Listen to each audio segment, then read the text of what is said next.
and welcome to GPS, God's Personal Servant podcast. Today we have Christian Holland with us, and Tony's not available today, but he will be for future podcasts. Christian, welcome to the podcast. Thank you for having me. And how are you today? I'm good. It's good to have you here, man. I met you there at Men of Excellence through the church, and Regal Heights was the church that you attend, right? Regal Heights. Yes. I have a list of questions here that I'm going to ask you, and we're going to talk about. First of all, tell us just a little bit about yourself. What's going on in your life right now? What's going on right now? That's good. That narrows it down. Currently, I'm a soon-to-be married man. Right. And that, so currently, in only 2 months, actually, I'll be getting married, end of June. Nice. And I have my fiancée, Josie. Yeah. And that, who also knows the Lord and does Regal Heights as well. Right. And everything. So we're currently just planning a wedding over the last, how long now?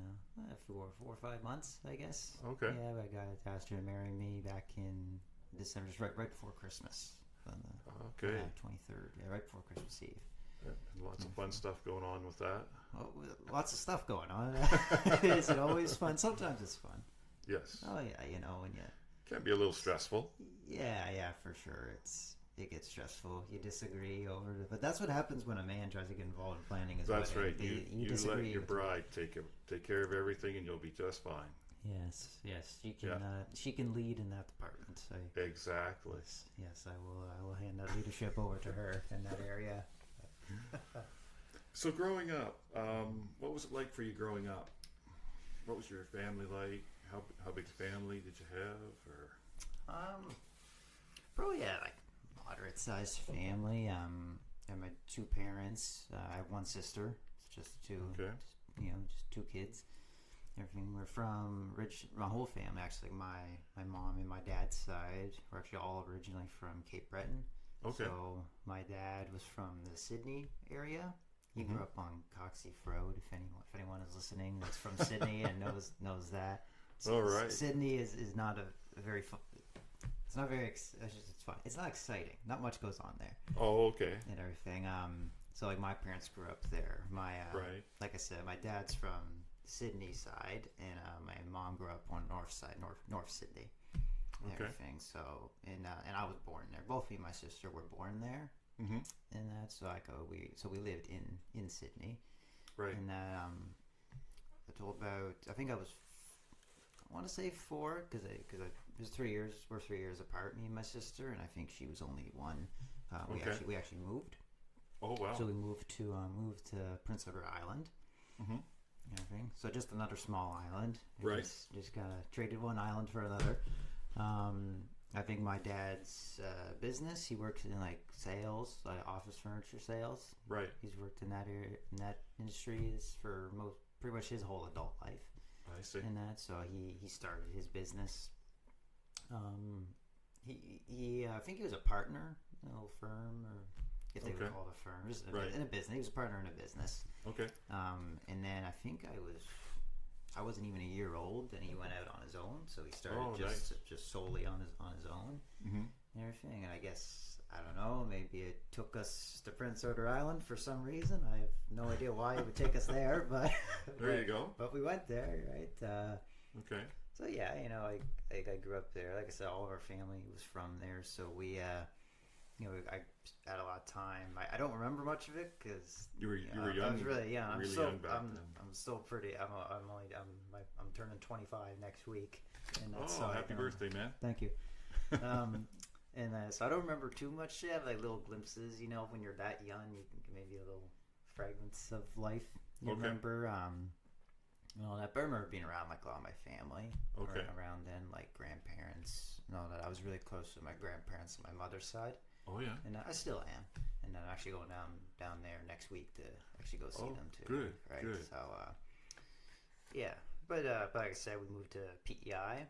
and we lived there for about 5 years. So I started like going to school there. Okay. I want to say at some point during living there, I think that's when I was maybe I don't want to say introduced like to church or to God like I was like my whole family. I think they were brought up like Catholics. Okay. And all that, so I would have been baptized as a baby, like back when I was like just probably within a year old, I imagine. I don't know exactly when. But I say that because like I think I remember actually going to church. Maybe like I might have gone to like a Sunday school. Maybe I have this like I have some kind of memory, and I think it was at a church there. But like I remember like I don't know if I was in school yet, like elementary school or not. So like. Or maybe the what I call the high holy days, Christmas, Easter, stuff like that. Something like that. We weren't. I would never call us like a religious family or like a Christian household by any means. Like looking back on it, I felt like more like we actually went to church when we moved because we actually ended up moving back like here. Well, I say back to Nova Scotia. But here in like in Halifax. Sure. Yeah.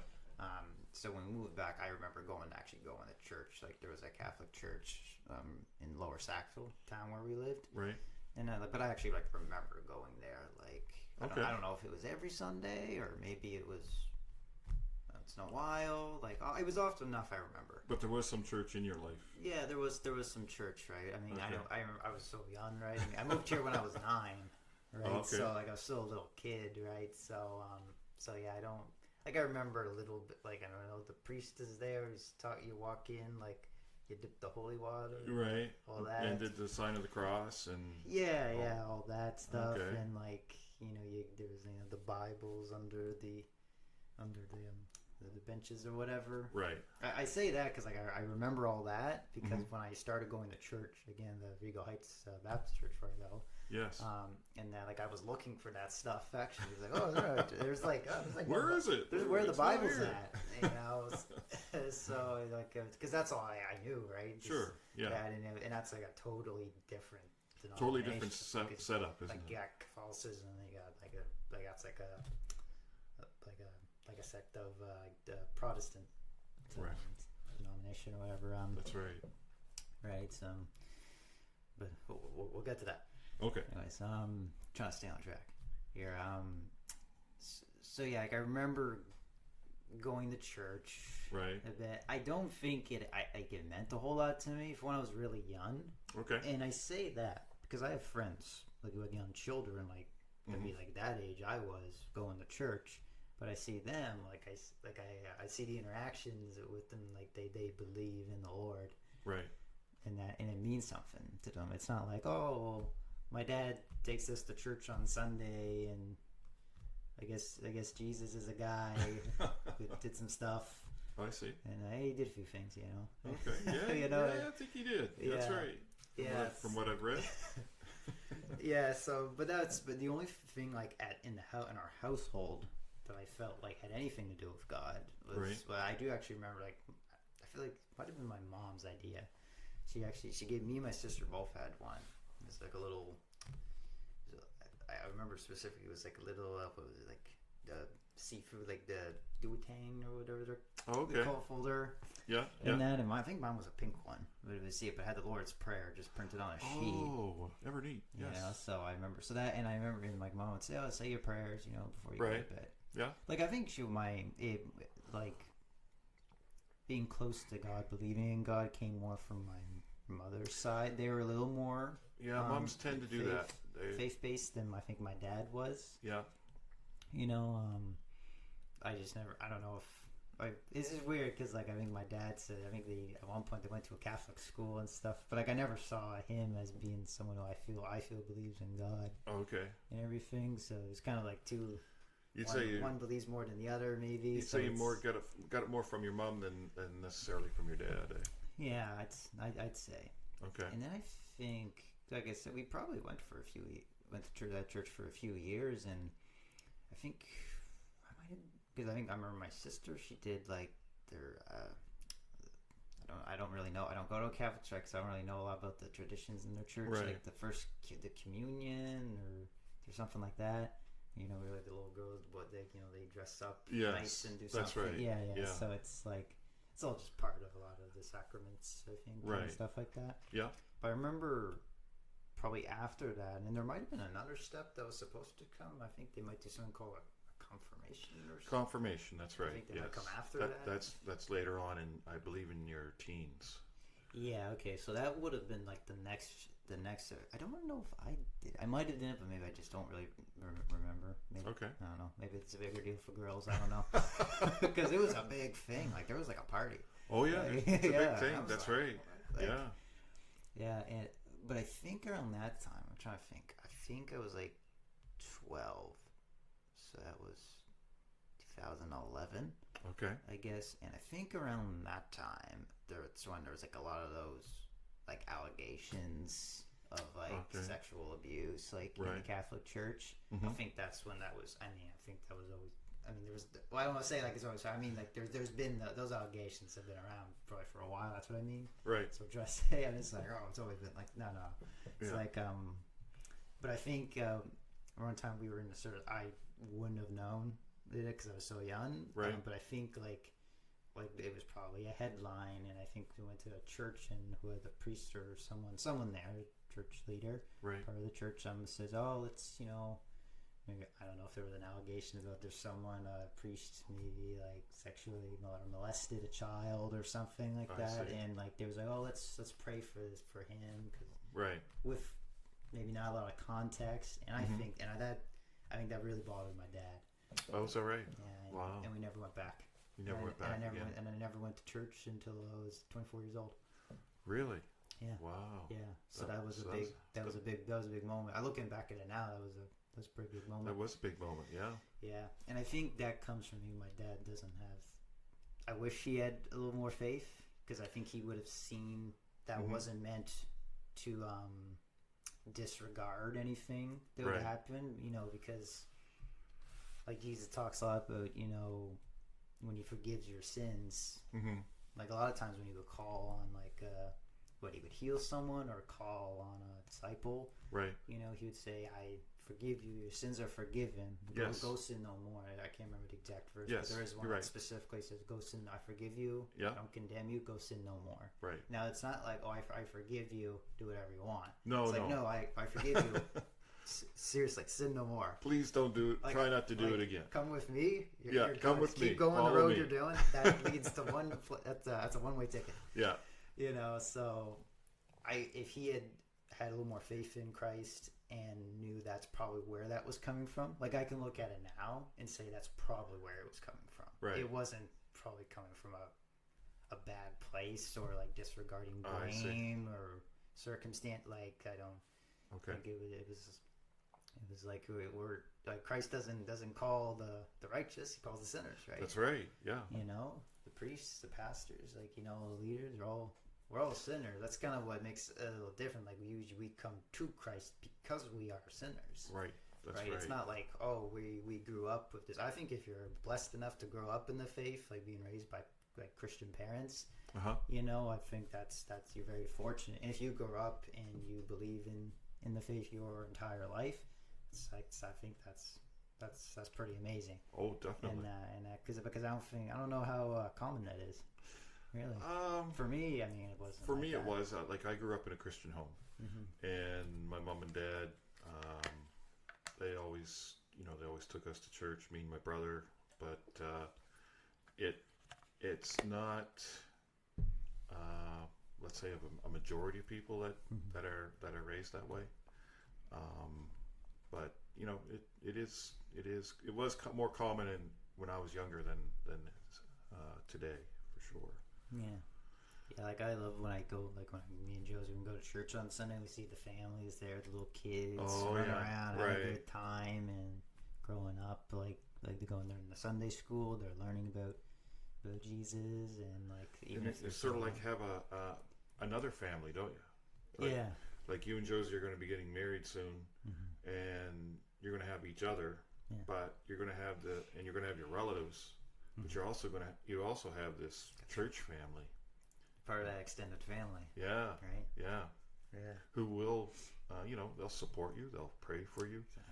They'll be there for you. It's good to have that kind of an extended family, because sometimes the extended family that, like you say, oh, you can't choose your family. You can't choose your church family. You can choose your church family. That's right. It's like having them in your corner, knowing this is like what you believe in, your biblical values. Mm-hmm. And say you might have your mom or your dad or your father-in-law, your mother-in-law. Maybe they don't share your values at all, and they want to give you advice that comes from a good place. Might lead you down the wrong direction because they might be serving the world. Right. But I want to serve Jesus. Yeah. Right. So, that's good. That's good. Yeah. Family, good and bad times. How were the good times and how were the bad times? This is from where I just left off. I feel almost compelled by the Spirit that you go for it, man. Say something now. You go for it. It's like so. I say like I was probably around 12. Right. When we stopped going to church, and that was it. Okay. It was just I mean, there might have been something there, but like I don't remember talking about God. I don't remember learning anything. Like I didn't know anything. I kind of knew like I think the going up and going to school and like Christmas, they do like the Christmas concerts and the performances and like so you might have had Mary, Joseph, and baby Jesus. Like you might have had stuff like that. So you kind of knew, the baby Jesus, Bethlehem, Major. I'm just naming enough words now that I just remember. I kind of know the story a little more now. I know more the context, but like that's just the things I remember. Like the flood, Noah, and the ark. So it's like God creating the heavens and the earth. Right.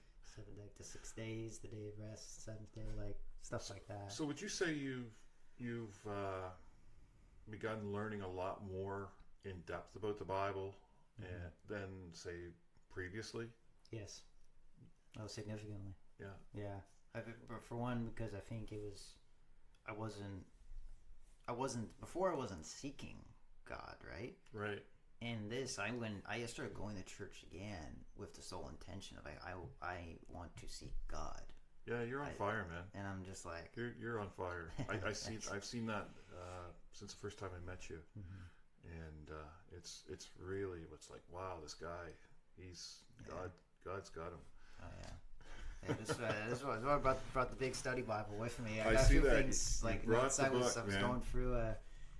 Like there's a few things maybe like later on we'll touch on this if you like. Just talk Bible and stuff. Dude, if you want to do that, you go right ahead. I see you got some stickies there, you pull it out.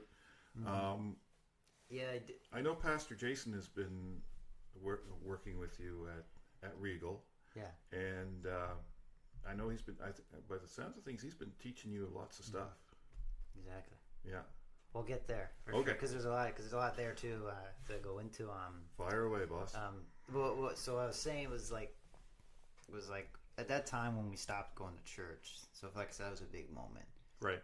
And this is what I say. I almost feel compelled by the Spirit to say this because it just occurred to me right now. It was I think within a year later, my parents sat us down and told they were getting a divorce. Oh wow! Right. So this would be on the couch. Yeah. Yes. The couch. Yes. It seems to be a common occurrence that this happens on the couch. Yeah. And that was not a fun day. No. And I didn't know, and like because I was like 13. So I was still very young. I didn't really understand what was going on. I remember seeing my dad was sleeping in the basement, in a little spare room down there, and every time I just found it, he was just there sleeping. I was like, what's up with that? Why is Dad in the basement so much? He's like, he's like in the basement. He was like, we got the TV downstairs. Maybe he was watching something, but he's like down there a lot. Wow. Like in the morning, like when I'm getting up, he's there too. I'm like, what? And then my dad's not a morning person. Oh, okay. And all that. And so like eventually, like that was probably in the summer that year. Okay. Some point in the summer, I started noticing that. Like I was noticing things. And my mom was still sleeping upstairs in the bedroom. Right. And then it was September. Oh, okay. More specifically, it was September. Right. So I was 13. So you go in, just starting the 8th grade. Right. I want to say. Yeah. 8th grade, yeah. And they sat us down and just, like, again, didn't really understand, but they were just saying, a few things. And, and then they're like, so, your mom and I, we just, like, I don't know, we've been arguing and, like, might have noticed that we were fighting or, right. I've been downstairs, been upstairs and all that. So, like, we just decided to separate. Wow. So that's how he said it. I remember that. That's and tough stuff. And I remember when it hit me, and it was like, I didn't really understand, because I didn't understand what that meant. I thought it was like, because I don't know if I had because I almost feel like I had a feeling then, like it didn't come as a surprise, and I think I kind of knew what, like, divorce was in a sense. I think I might have had a vague idea. Okay. Like, kind of whether you see things in films or television that might portray, like, divorce or, like, a blended like stuff like that. So I kind of knew. You had an idea of what it was all about. But I was like, hell, never happened to me. Oh, man, I was wrong. Wow. It literally happened today, and it was like,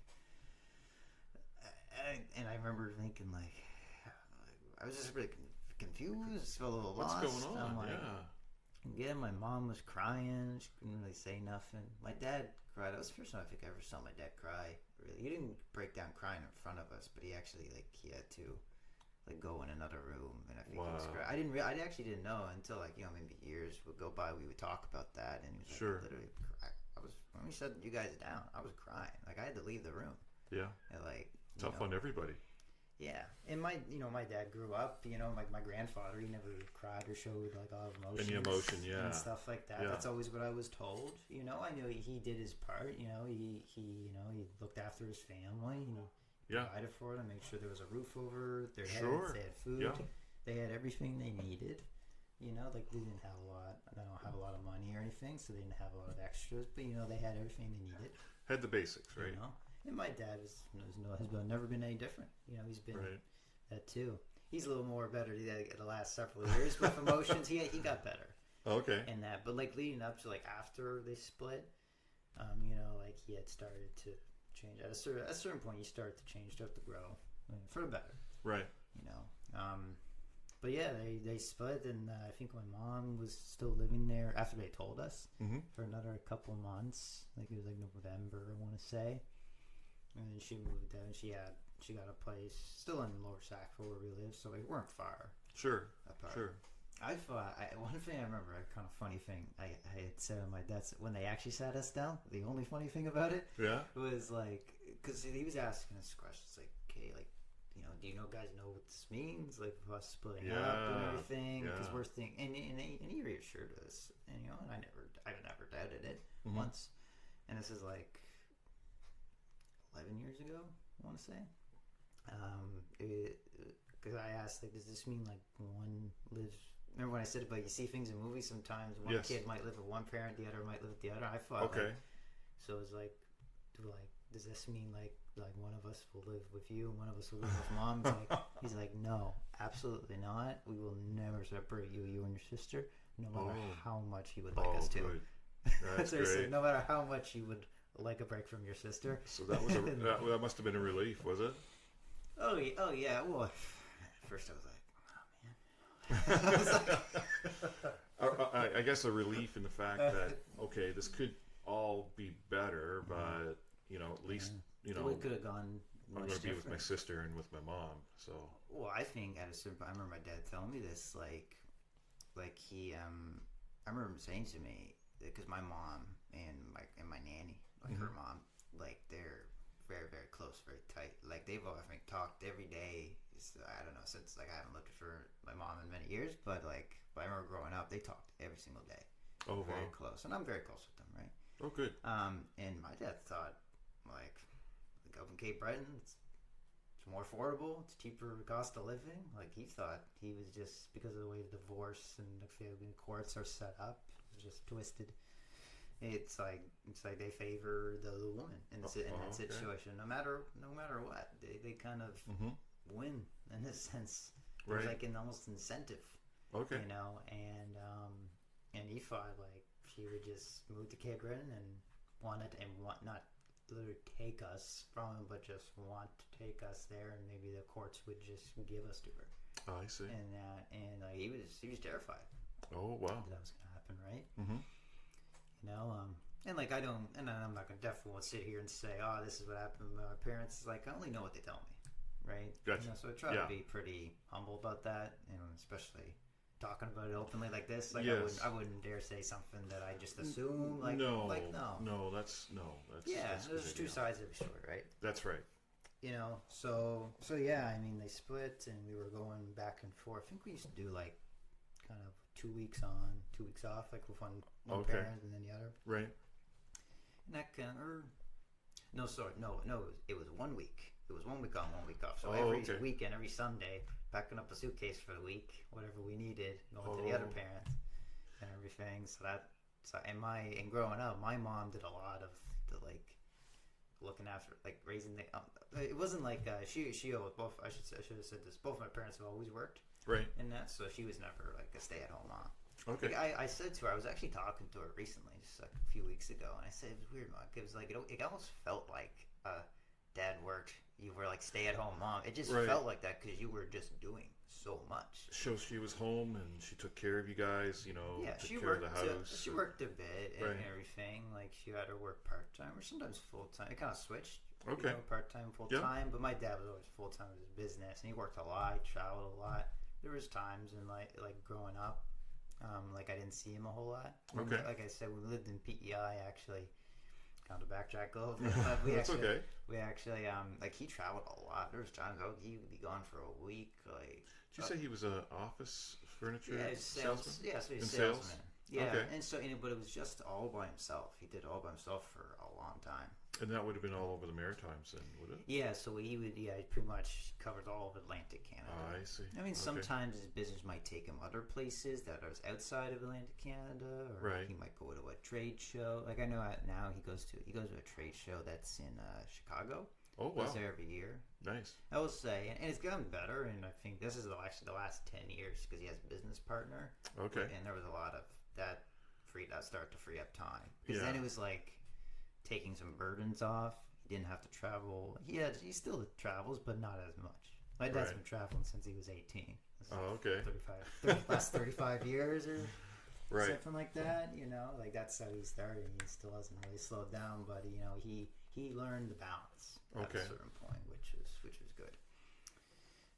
But yeah, he traveled a lot. So I bring that up because so my mom was always there. If he was traveling, okay, well, we had no other family, or he had one of my dad's brothers lived in Summerside. Okay. We lived in Stratford. Just for some context, that's maybe just a few minutes out of Charlottetown. Half hour, 35 minutes, maybe. Okay. It wasn't too far. No. Maybe max. Maybe it was like 45 minutes. I couldn't really tell. It wasn't like a short. It wasn't like crossing the bridge going into Charlottetown or anything. No, or it wasn't like 10 that. minutes. Not like around here. Everything's pretty close, right? Yeah. All the towns. But I would go visit. You know, a little bit. Okay. My dad and his brother were very close, so we wouldn't go too much, but we would a little bit when we were, growing up. People we would visit, family would visit. We go up there, so we had a little bit, but not like. My mom didn't have any support. Oh, okay. I remember she told me this when I was talking to her a few weeks ago. I remember when I was young, when we lived there. There was a time I think my dad came home, and then I might have gone. I've done something for like a minute, and my mom was gone. I was like, "Oh, where's mom?" Right. And like, she. I was like, "Oh yeah, she had to go because you guys made her cry and everything, so she had to go." Drive around or something. And a few weeks ago, I think I even told him that. Okay. I already talked about to my dad or my mom. Right. And then just a few weeks ago, I was talking with my mom, and we were just talking about, probably because I'm older, I'm getting married, and I'm asking her questions about like family, raising kids and stuff. And she was telling me, I remember one time your dad just pulled in. He's like, "Oh, leave the car running." He's like, "Oh, what are you gonna? You gotta go out somewhere? Is your friend or something?" He's like, "No. I just need a break. I'm going to go for a drive." Oh, and she drove around, and I'm like, "Mom, I remember that." Like, what's you up know with what? that? Do you know what Dad used to say to me when he did? He's like, "Oh, what?" He's like, "Yeah, he said that you had to go for a drive because me and my sister made you cry." Oh, wow! Is that what he said? Yeah. He said that. And she thought it was hilarious. I laugh at it now. It was funny because I didn't know the context, and I'm like, oh, that's all you were doing? I literally thought we made you cry. We made you cry, and you had to drive around. I thought we were bad kids, and we were just making you cry. We were just oh my god. And I was like, so I laughed. I thought it was really funny when she told me that a few weeks ago. Right. And, the things your parents tell you later on in life, right? It is when you get older. Yes. Yeah. So. Okay. Yeah. So we divorced. So like I say that like when we stopped going to church, right? I feel like we turned away from God. Okay. And the divorce and the struggle that came with that. Like I was struggling a little emotionally with it. So how old you would have been? What, in your early to mid-teens when you were in PEI, or when all this happened? No, I was much. Well, in PEI I was much younger. I moved here to back to Nova Scotia. Okay. I was 9. Okay, right. Yeah. So and I've lived here ever since. So that's like 16 years. You basically grew up in Nova Scotia after that. Oh yeah. My home's always felt like Nova Scotia for sure. Okay, cool. But they split up. They get in a divorce. So you kind of get used to that routine back and forth, and it's like right. I was kind of a socially awkward kid. I didn't have a lot of friends. I had some friends growing up, but I wasn't really good socializing with people or anything. So I kind of felt really lonely, and I was going through that. I didn't feel like I had my mom. I could talk to her things and stuff, but nothing was going to change the situation no matter how much I talked about it. Right? So then, and at a certain point, that's how I felt, and then I just kind of left the whole thing alone. Okay. Maybe after a year or so. I think maybe one time I was in a car with my dad. He's like, "How you feel about the whole, how you doing with the whole he thing?" Actually like asked you and everything. And I'm like, and I'm thinking, that's fine. And I'm in my head, I'm like, well, what are you gonna do? It is what it is, right? You're not gonna. It doesn't matter how I feel about it. There's nothing that's gonna make it better. Right. So. Yeah. Then trying to think. Like I said, just growing up, emotionally struggled a little bit. Had a lot of attitude, little anger problems in school. Oh, okay. Hated school. I was not really good at it. Mm-hmm. Felt very I didn't feel I wasn't the smartest kid in school. That's for sure. So I just sometimes I would feel like I'm sad and depressed because my parents are divorced. I don't like how that feels. I don't like school. I don't have a whole lot of friends. Very very sensitive. I'm a very sensitive guy. How were the say from 15 on years? 15 on. Like from 9 to 15, it sounds like okay. I'm trying to get used to this, and we're getting into a whole new routine and everything. But how would you say things as you got older? How were things? I started. Did it get a little better around that? When I was 14, right? Because I was going through a lot of emotional struggles. I think I started to date around then. I was dating girls and everything. Yeah. And I remember the relationship that it ended, and I was very very sad, bummed out. Okay. I was so depressed. Oh Lord. Yeah. And everything. Dude, that was that was on 14. Yeah, that was 10, 11. That was 11 years ago, man. Oh wow. Oh wow. Yeah. Anyways, but I remember around that time, actually, I got into music. Oh really? So I started playing guitar. Okay. A lot, and I was obsessed from the minute. So that was a thing that it was an outlet because I didn't have an outlet. So your guitar I was very angry and everything. I was an angry kid, right? So I didn't have any way to express that in a healthy way. So going to music, playing guitar, trying to learn. Parents even put me in lessons. Took lessons for 5 years. So that was your new friend. My new friend. I wouldn't put it down. I was my parents were probably very annoyed. I wouldn't put it down. Oh, be up later. Wow. You gotta turn this thing off, man. It's you're just being too loud. It's like 10 o'clock at night. You need to turn it down. So would you say it was your outlet to get some of that emotional energy out and how those feelings out, eh? Yeah, because it was a creative way to do it too. Right. So I could just spend. Oh, here's a song. My guitar teacher was teaching me you know, and what got me into it actually, kind of shortly before I started playing, actually, the last, I don't know if it was the last, maybe it was the last time, the band Kiss. Okay. They came in 2013, right? When they came to Halifax, but at the Scotia Bank Center. Back then, it was just called the Metro Center, right? And everything. And I saw that, and it's like a big screen, and I could see them playing. I was like, "You're blown away by that." Do that. Yeah. I grew up kind of listening to Kiss too. It was like my favorite band. Yeah. It's like I was obsessed. Like I knew I would just. Like I was like learning when I get obsessed on a topic. Like I like to learn a lot. You dig right into it. Yeah, like right now, my thing, like the last few days, is like, okay, I'm gonna get obsessed over learning about the Cold War and everything. Oh, so I'm getting into that for like the history and stuff like that. So you dig right in and you learn about it. I pick something, I dig right in. Nice. Same. Even when I found the Lord, when I got into this, I get into the Bible and I'm just diving right in. I mean, I'm still diving into it. Yeah. That's just so much. That's a lot. That's almost a lifetime thing right there. You'll never go dry for finding stuff to learn about. You'll always learn in that. Exactly. Yeah. But yeah, so I started playing music. You know, it was an outlet, and it started to change me a little bit in a good way.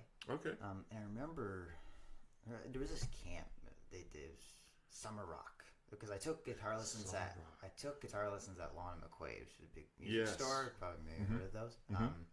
So I don't know if they still do it, but I think they do. Yeah. Yeah, every year they put it on, and it was actually at Sacred Heart in Halifax. Maybe it's a Catholic school. I think. Okay.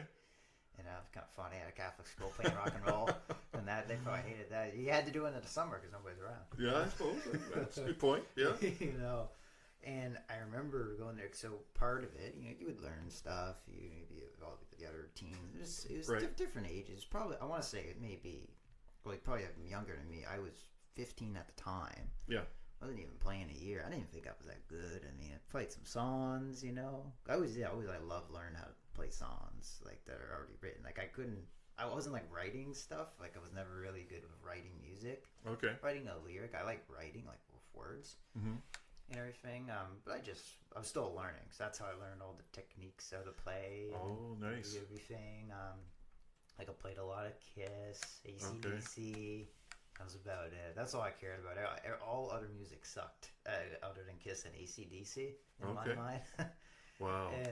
And so I was in this camp, and towards the end of it, what you do, there was like 2 shows. One was I didn't do one of them. I did the last one, the final one, because you just covered some songs. Okay. Right, but there was one. It was kind of weird. I didn't do it. I regret that I didn't do it. I had a lot of stage fright. I always hated being and performing. Oh, is that right? You were nervous? Were you nervous up on stage? Yeah, when I was younger, I was talking about like Christmas performances in elementary school. Yes. And stuff. I remember grade 1, 2, and 3. Anytime I had to do something, I puked. No way! In front of the whole school 3 years in a row. Oh, wow, man. Yeah, I remember that, and it's so embarrassing. I'm like, I'll never do this again. And I was on point. I was just. I think one of them and there was like some few years I'm like, I can't do it. I'm gonna puke. And so I was like, so going to this, I was nervous, and like there was this one performance we were supposed to do. It was like you would take a song, but you would make it into a different genre. Okay. So you could take, I don't know if you ever listen to like CCR, Creedence Clearwater. Oh yeah. So it was like, I think one group did Have You Ever Seen the Rain? But Have you ever seen the rain? It's like a death metal version of it or something. Oh wow, that would be interesting. So it was something like that, and like I can't even remember the one we did or that they did. Like, I was in there, but like I psyched myself out, and I couldn't do it. Couldn't go through with it, and so I had a lot of the confidence issue. I was like, because I wasn't feeling very confident. I had an outlet. Okay. I was doing better emotionally, but as far as confidence and performing, speaking in front of a crowd or doing anything in front of a crowd, I was really shy. Okay. I did the second one, and I'm glad I did it. Ah, good. Right, so like I had to get over the fear, and I did it. So it was we did it's not Jimi Hendrix song, but we did All Along the Watchtower. Oh, okay. But we were doing like the Hendrix version, of it and everything, and love Jimi Hendrix still to this day. One of my favorite guitar players. His guitar. Oh yeah. He's like almost the guitar player of guitar players right there. And we did, and I had a great time. I was into it. Like I'm kind of just looking back, thinking about it now. Just but I was with. It was a good time. We played another song by Radiohead. Okay. What's it called? Airbag. I think that was the song. The Airbag. Oh, wow. Yeah, it was a little different, but it was fun, and I enjoyed it. I remember when we went out there, and I feel like I don't know if they had a curtain or something. Or I went there. I was like, I'm not looking at the crowd. I'm just gonna look at my bandmates. I'm just gonna look at my guitar, make sure I don't mess this up. I'm not looking at the crowd. And then the one time I look up, and we got some videos, so it's like it's my mother, and she's like this. Oh, yeah. Filming it on her phone. Doing the mom thing. And I'm doing like, the mom thing. Yep, I'm gonna go back to looking at the guitar. Yeah. But my parents were there. At the time, my dad, he met his future wife at that point. Okay. And so she was there too. Okay. She loves music too. She was always very supportive of that. Something in common. Yeah. That's That good. and films, love films too. Okay. But yeah, from that point, that specific point was just who it was. My personality just was changing a lot for sure. Right. And if I hadn't done that, I'm genuinely curious to see like how I would have turned out. If you didn't have that outlet. If I didn't have the outlet, and even more specifically, if I hadn't done that performance. Because I remember that was the summer, so I was going into, I'm trying to think, I want to say grade 9, or I'm trying to remember. Maybe grade 9 or, actually no, I think I was going into grade 10. I'm just trying to think the age I was, with the grade. But I think I was going to grade 10, and I say that because I remember in grade 10 I had to take drama. Okay. And it was just you had to. And everything, and I remember I actually was kind of into that. Like it's parts. You like that? I liked it. Nice. Because there was like a performance, and I had done this thing, so I kind of felt like I had just a little bit of confidence. Okay. In it, right? It's even like talking about the Bible when I have no understanding of it. I'm not debate necessarily, but like I'm not even gonna just try and discuss it because I'm just like I can't touch that. Like I don't know. I don't know like where to begin right there. So but I had done this thing. Right. And so I remember in this drama class we would do like these you'd do like sketches, just a short little sketch and little things like, oh, here's your line and read it, and I would just try to make it ridiculous. I was trying to make people laugh. Right. And trying to be funny. That's kind of that became I say comedy, just trying to be funny. That became a bit of an outlet. Right. And everything. It's like laughter is the best medicine or something like that. Laugh at my pain or something like that. So like that was a big thing, and I kind of felt like the friends I did have, like I felt like I wouldn't say this myself, but I've been told, like I think my teachers would tell my parents, it's like, yeah, with Christian, with his group of friends, like he's kind of the leader of that in a sense. He kind of seems like it's like there was other kids in my school who played music too. Like we tried to start a band, didn't go anywhere, but we were just jamming, we were playing. But we were having fun. Yeah. I was socialized, having fun. I had an outlet. Yeah. And I wasn't thinking about my parents being divorced. Oh, I come from a broken home. Poor me. Yeah. But you were doing the teen thing. I was. And it felt good. Mm-hmm. And then so after I'm trying to think, because now we're kind of on to age 15 on, right? So I'm thinking there's one. This was a bit. So I had a girlfriend, and probably around that age. Right. I think I dated her if I was 15. I was almost 16. It was kind of close to 16, and then I think about a year. I think we were together maybe 9 months, a year or something. Oh, okay. And I don't know. I think a friend kind of set us up, and it was cool. I mean, I got along with her really good, and got along with her parents good. Sure. Her dad was really cool. He introduced me to a lot of different music, and he played guitar, so we kind of had that in common. Oh, nice. So I got along from good, and everything. And it was kind of the first, I'd say, real serious. What felt like a serious thing, even though I was very young, but it felt like at first, you start dating when you're 14 or something. It's not serious. Yeah, you go on a few dates, have fun and everything. Yeah. That's it, This one where I felt like it was serious, it just felt a little more real, and it was like I was dealing with an actual person with feelings, emotions, problems. And you're a little more mature too now. Yeah, right? I felt there was you're starting to get to the age where you start to get a little more mature. Yeah. Right. I remember, and she had. God bless her. She has like, I don't know where she's at in life anymore. Okay. But she had a lot of, or had or has, I don't know, like a lot of mental health problems. Okay. Suffered from pretty bad depression. Mm-hmm. That. So like, then and she would take a lot of that out on me, and I'd feel like there's nothing I could do that was right. Okay. Like I felt guilty and I wasn't happy. My dad said, "I know you're," because I stayed with her. Right. I was staying with her. I was worried she was gonna kill herself, man. Wow. Like she would threats and suicide and everything. And I'm like, it's like, if I leave this girl, like she's just gonna kill herself. I'm gonna hear, and I'm gonna feel like I'm going to be responsible for it. Or or that's the way you feel. Like. Yeah, and I mean, I didn't really look at it now. It's like I can't. It's no one's. If you commit suicide, and God forbid that anyone does that, that's the choice that person made at the end of the day, which is tragic, but it's like you could say it's if this hadn't happened, if this person and like there's only you can do that, it's like it is a choice that people do make, that's for sure, and we just hope that they don't make that choice, and hopefully that we can be there for them, right? Yeah, and I remember eventually, so it ended at some point. I'm like, I can't. I'm sorry, I can't do this. Like, this is just too much. Well, I was like 15. I was like 16 years old. Man. Yeah, I'm just a kid. Yeah, like exactly. I'm just a kid. Like I can't. I don't know how to handle any of that. Okay. And it ended. The relationship ended.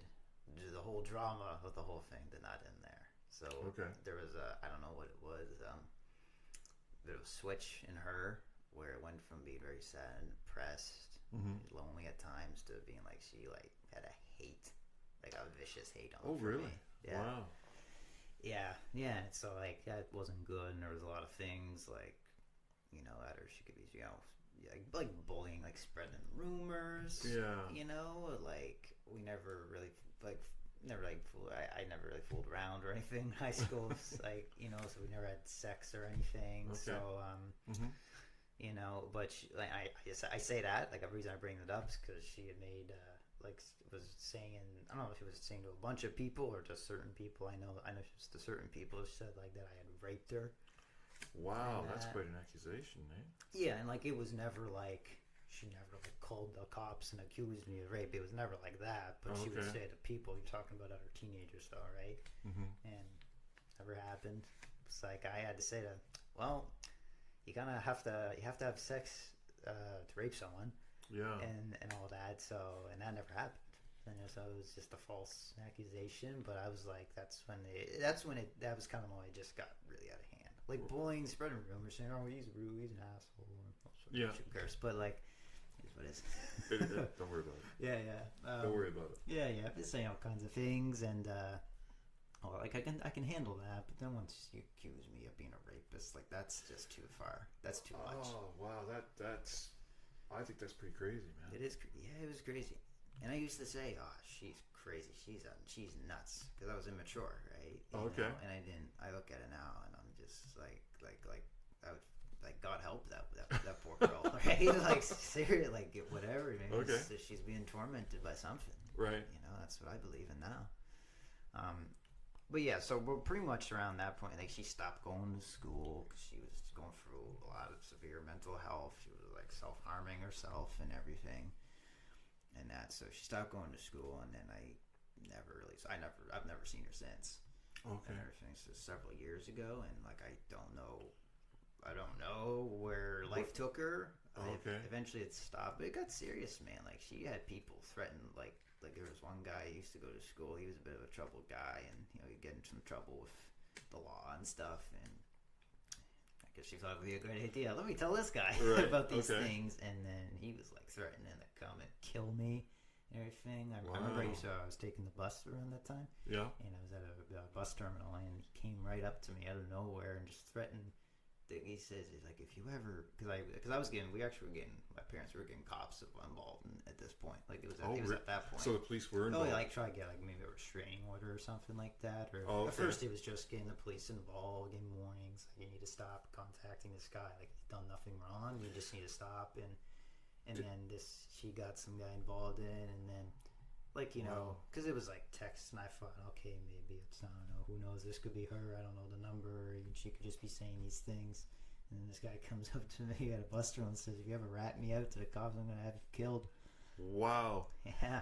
And did you tell your parents what she was, you know, what she was saying? They knew everything. They knew everything, did they? They knew everything. Okay. I remember sitting down. It was like almost, it was late at night, and I'm sitting at the dining table with my dad and a police officer. Just telling him what's going on and what she was saying about you and the whole 9 yards, eh? Yeah, at 16 years old, man. That's crazy. You know? Yeah. That's 16. Yeah, there was a lot, and there was like, you know, it was that, and there was some, unfortunately, you know, I remember that around that time, that year, like there was actually a few deaths in the family. Right. On my dad's side, it was my dad's his like on his mom's side. So it was like his grandmother, his uncle, and his aunt. Okay. Also, that was my grandma's like mom and 2 siblings. Wow. And everything, and that was a pretty rough year for the family. Heavy duty talk. Yeah, my great grandmother, I didn't know her very, very well, but we always visited her, and that was the first time. You know, I kind of felt. I actually felt I didn't really know how to deal with loss. Right. Or anything. I've been to those were the only funerals I've ever been to this day. That's all right. Like the only death since then was actually my family dog that I had lived almost 15 years. Wow. Right. And I took that hard. You took that one hard. Yeah. Okay. Yeah. Well, I can say that that was kind of the back to where we're at, but like it was rough. It was rough. It was a rough year. How did you handle did you handle grief? Was there grief when all these people died, or did you know? I didn't know them. I wasn't very, very close with them, so there was a bit of, I think for me, maybe it was a little easier. Okay. Like I was sad. I felt very sad for like my grandmother who had lost her mother and her 2 siblings. Okay. And everything, and you know, I still to this day, you know, I feel bad for her because it kind of a lot of that. You know, losing family members, it kind of is big family. It's kind of tough. Yeah. It kind of can tear families apart. Yeah. When people die, and sure. You know, who gets this, who gets that, where's the money go to all that stuff. You know, but yeah, so like there was that. This whole job. Eventually, that whole thing with that girl stopped. Oh, good. And I didn't get another girlfriend until for a while. I took a bit of a break. But I was like. Yeah, and like I got through, you know, a year at school, the next year, grade 11 or whatever, and then I actually went to a different school because I was in a private school. Oh yeah. For like a few years, like 5 years, from my grade 7 through grade 11. Right. So my senior year of high school, that's when I went to Millwood High. Okay. And that's around where I actually lived. Oh, okay. Because I lived in Millwood. Right. Right. So I went to a public school. So I wanted to go back, and I was just kind of, you know, I don't think this school's for me anymore. And I feel like I lacked a social life. I didn't feel like a lot of the things you see on TV, you experience do things in high school, you do stupid stuff with your friends, like you making memories. I didn't feel like I wasn't doing that. Oh, okay. Really, I didn't feel like I had a lot of. So I felt like I was it was kind of a poor me. I'm missing out. Gotcha. Oh, so we'll get there. I made up for lost time. We'll make a note on that. That's what I'll say. Okay. That's the preview. So yeah, like I went to Millwood High, and you know, I was like I said, I'm to this day, man, I'm still that shy kid. Like that hasn't changed. So I go there, I'm shy, I'm terrified. Yeah. Much bigger class sizes too. Oh, okay. Like I got this private school, it's much smaller. Like, you know, it's like, I don't even know if, like, you probably wouldn't get 20 kids in a class. Oh, really? Less than 20. And then you go to less than 20 to going, like, maybe to public 25, school. 30 plus. Yeah. I'm like... That's a big difference. You're, like, this close to people. I'm, like, so uncomfortable. Like, oh, man, what have I done? Oh, yeah, what am I doing here? Why did I come here? Yeah. Like, I remember that first day of school, at that school. Okay. And actually, I'm a huge nerd. Something like comics and stuff like that. I was wearing like a shirt that had like, you know, Batman, like the Joker on it or something. And like, because usually when I'm very shy and like there's a lot of people around, I kind of tend to I might look down a bit. Okay. Look away, just kind of try and distract myself from the people because I'm like, oh, they think I'm weird and they're looking at me, like just self-conscious, right? Right. And I remember just hearing, I didn't know he was talking to me. It was he became my best friend for high school, Tyler. Tyler Breon, in case he listens. Okay. And hey, buddy. And he said, "Hey, cool shirt," and everything. And I remember I didn't know it was him. And then I happened to be in the same class as him later on that day. He was literally sitting just like a few rows behind me, and then I'm trying to remember how I actually really started hanging out. It might have been something. Because I knew people. Some of these kids I actually went to elementary school with, so I was talking to some people, and then I probably got introduced through there. It's like, oh man, I'm a nerd. I like comics and all that. That was me. I don't know if you heard me, man. I said nice shirt. Yeah, right on. Thanks. So like I say that whole year of school, there's not much like going as far as like it was mainly just the social aspect. That's what I'll talk about because that's I think was very important. Okay. But yeah, I started hanging out with him. He kind of knew everybody. He was kind of, you ever have one of those friends in school, you kind of, you get along with everybody. Like, you get along with with the athletics, the nerds, your sort of fits in outcasts, with everything. Misfits, like everyone, right? So you knew everybody, right? Right on. You know, so he would introduce me to a lot of people, and you know, and I would hang. I kind of stayed. I was almost like a little puppy with him. I just I kind of just hung out with him. Okay. A lot, and spent a lot of time with him, and we built pretty good friendship. We leaned on each other a lot, and all that. And we had a few classes together. I think that's what I'm saying. That's probably how I started talking. We had at least 2 classes together. Okay. It was a business management class, which now, as a business owner, I wish I paid way more attention. Way more, yes. You're looking back and saying, I wish I had learned about that. Yeah, and then there was like geography. Yeah. I didn't care much about that one. I mean, well, now that I read the Bible and there's a lot of geography in that, I wish I paid. It's one of those things, you know, later on in life, it's like, I'll never use this in life. It's like, I guess this is one of those. And as you get older, you look back and you think, I should have done that. Right. And so I remember starting hanging out, and I think it was like he was a little older. I think he might have been a year older than me. Oh yeah. So he was 19. Like I was like turning. So I was. I think. Well, I was set. Well, when I started that year in grade 12, so I was 17. Okay. He was 18, and he didn't live at home. His mom actually, God rest her soul. I didn't know her, but God rest her soul. Anyways, she passed away. I think from. Right. I think she had cancer. Okay. I think so. He lost it. It might be the previous year. I'm thinking. Right. And so it was before I met him, and I know that bothered him a lot. And he didn't live with his dad. I don't know if they were estranged. I'm not going to go into too much because I don't know. I don't know, so I don't want to say too much there. But like just from what I knew, they were a little estranged. I think they connected eventually. Okay. So he was living with one of his friends, Sebastian, I remember. I mean, we became good buddies too. He actually went to film school in Vancouver, so we connected on films and stuff like that. Mm-hmm. And but I remember, so like they would let him drink a beer every now and then or something like that. Because I hadn't drank or drugs or even smoked a cigarette at this point. Right. So I was an angel.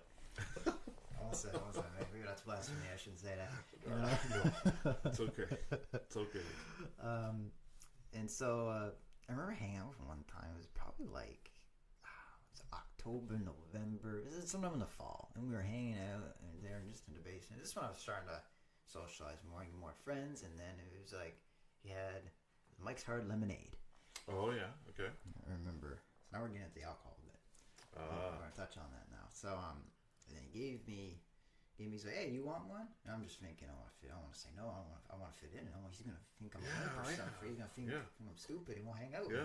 Yeah. Like, oh yeah, sure. Yeah, whatever. And about like lemonade, I'm like, whatever, drink it.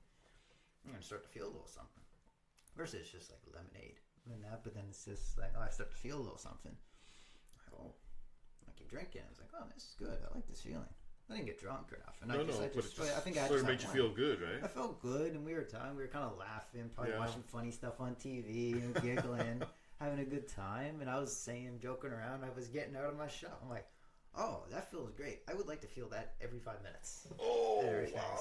Really? So, that was the mindset. And so, again, I'm 17 at this point. Okay. So it's still a little while before I easily had access to alcohol because I was underage. Like here, Yeah, you're that's age right. 19. Yeah. So then, like any opportunity I had to drink, I would drink. Oh, okay. Like, and sometimes as much as I could.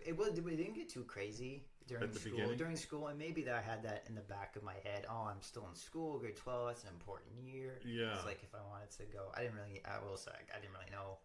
Like I never went to college or anything, so like I didn't know really what I wanted to do with my life or anything.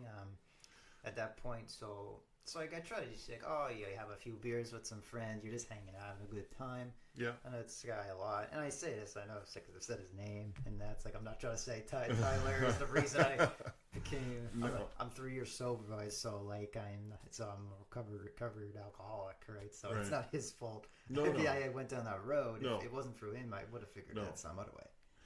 But you did start. You found it was easy. It made you feel good. And, got out of my shell. It's like this is who I'm supposed to be. This is the real me right here. It's just it's suppressed somehow. Okay. Right, and I'm thinking like I felt life at home was fine. I didn't feel like there was anything bothering me. Right. My dad was with Marcy, they're married now. Okay. So like, and she was living with us at that point. Mm-hmm.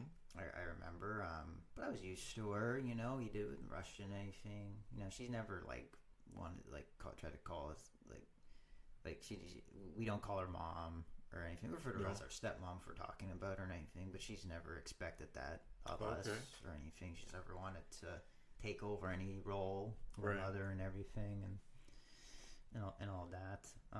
Good.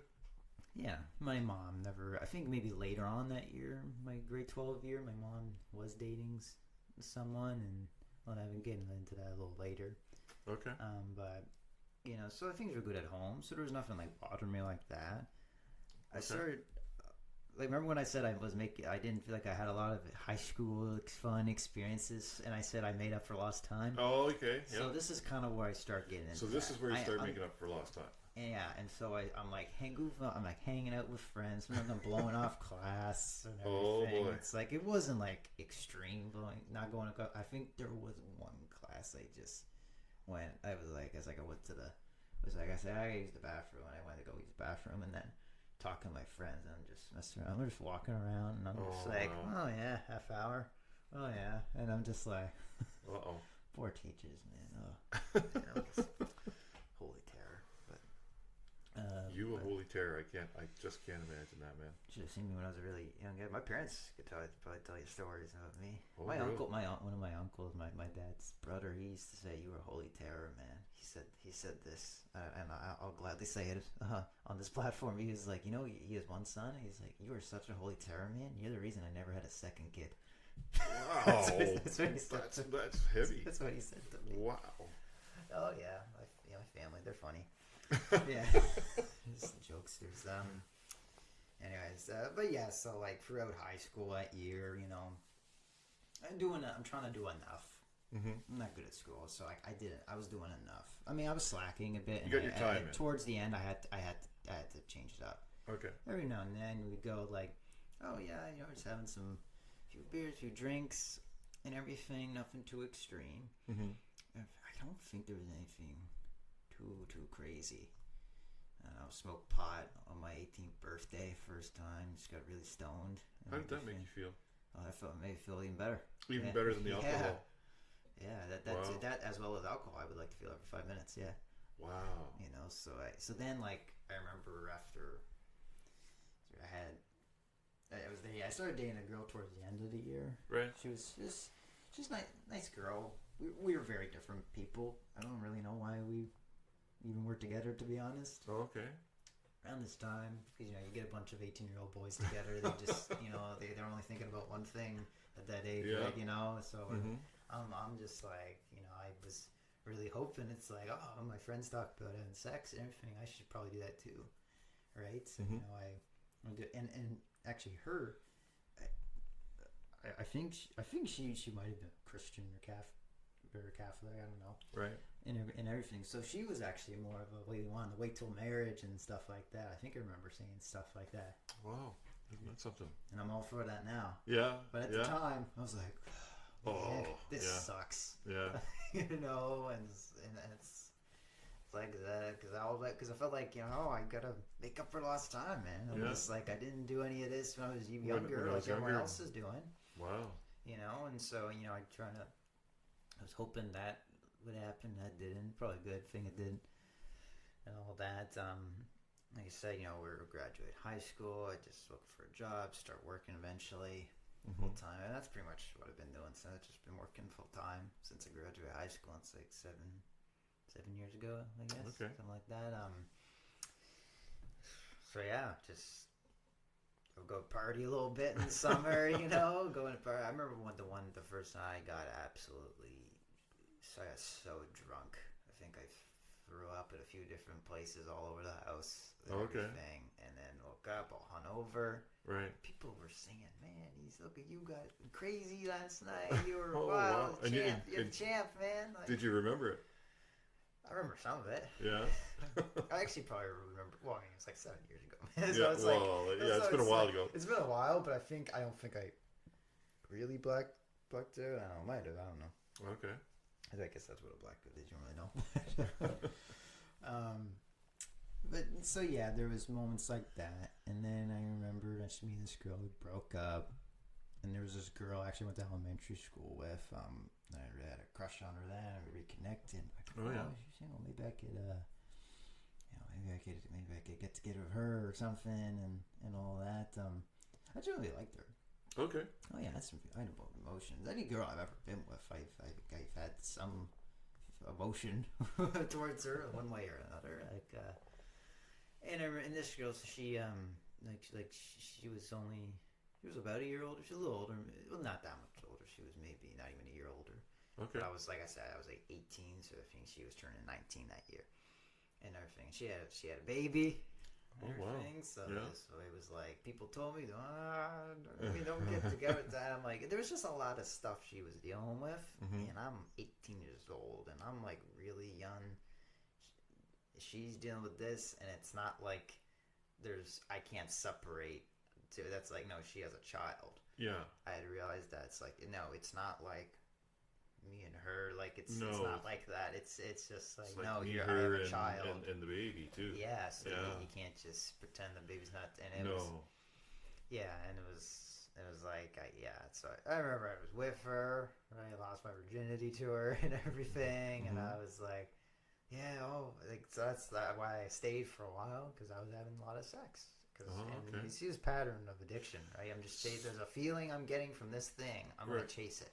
Okay. Kind of that obsessive personality, right? Okay. Which ties into addiction, right? And and I kept drinking. I'm trying. Eventually I dabbled in cocaine for a bit, because I knew some people, some friends of mine, they were into it, and I tried some. I just tried it a little bit. I was like, again, what was that like? That was amazing. Really? Yeah. Wow. Yeah, it was amazing, and like. So you seen like things are progressing, right? You go very alcohol, fast. marijuana. Now we're into the cocaine now. Exactly. Yeah, and then later on that year, that girl, that didn't pan out or anything, and then I dated someone else. This girl, I will say, I mean, we're moved on. I mean, we don't talk or anything. I don't talk to any exes that, right. but like. Yeah. Especially now, I'm getting married and everything. I don't need to talk. That's probably a good idea. Yeah, probably a good idea. That's probably a good idea. Yeah. The only thing I would say, and Josie knows this. I've told her like this girl that was with, she was she I could tell she loved me, like there was actual love there. Before, I think there was more like passion, some lust with other women and stuff. But this, I think there was genuine love. You could tell. You could really tell that. That's good. I felt it, and she really was patient with me throughout all my struggles. It still didn't work out. It wasn't meant to be, right? Okay. But like I say, like that was the one, like other than Josie, that was the one girl I could say, you know what?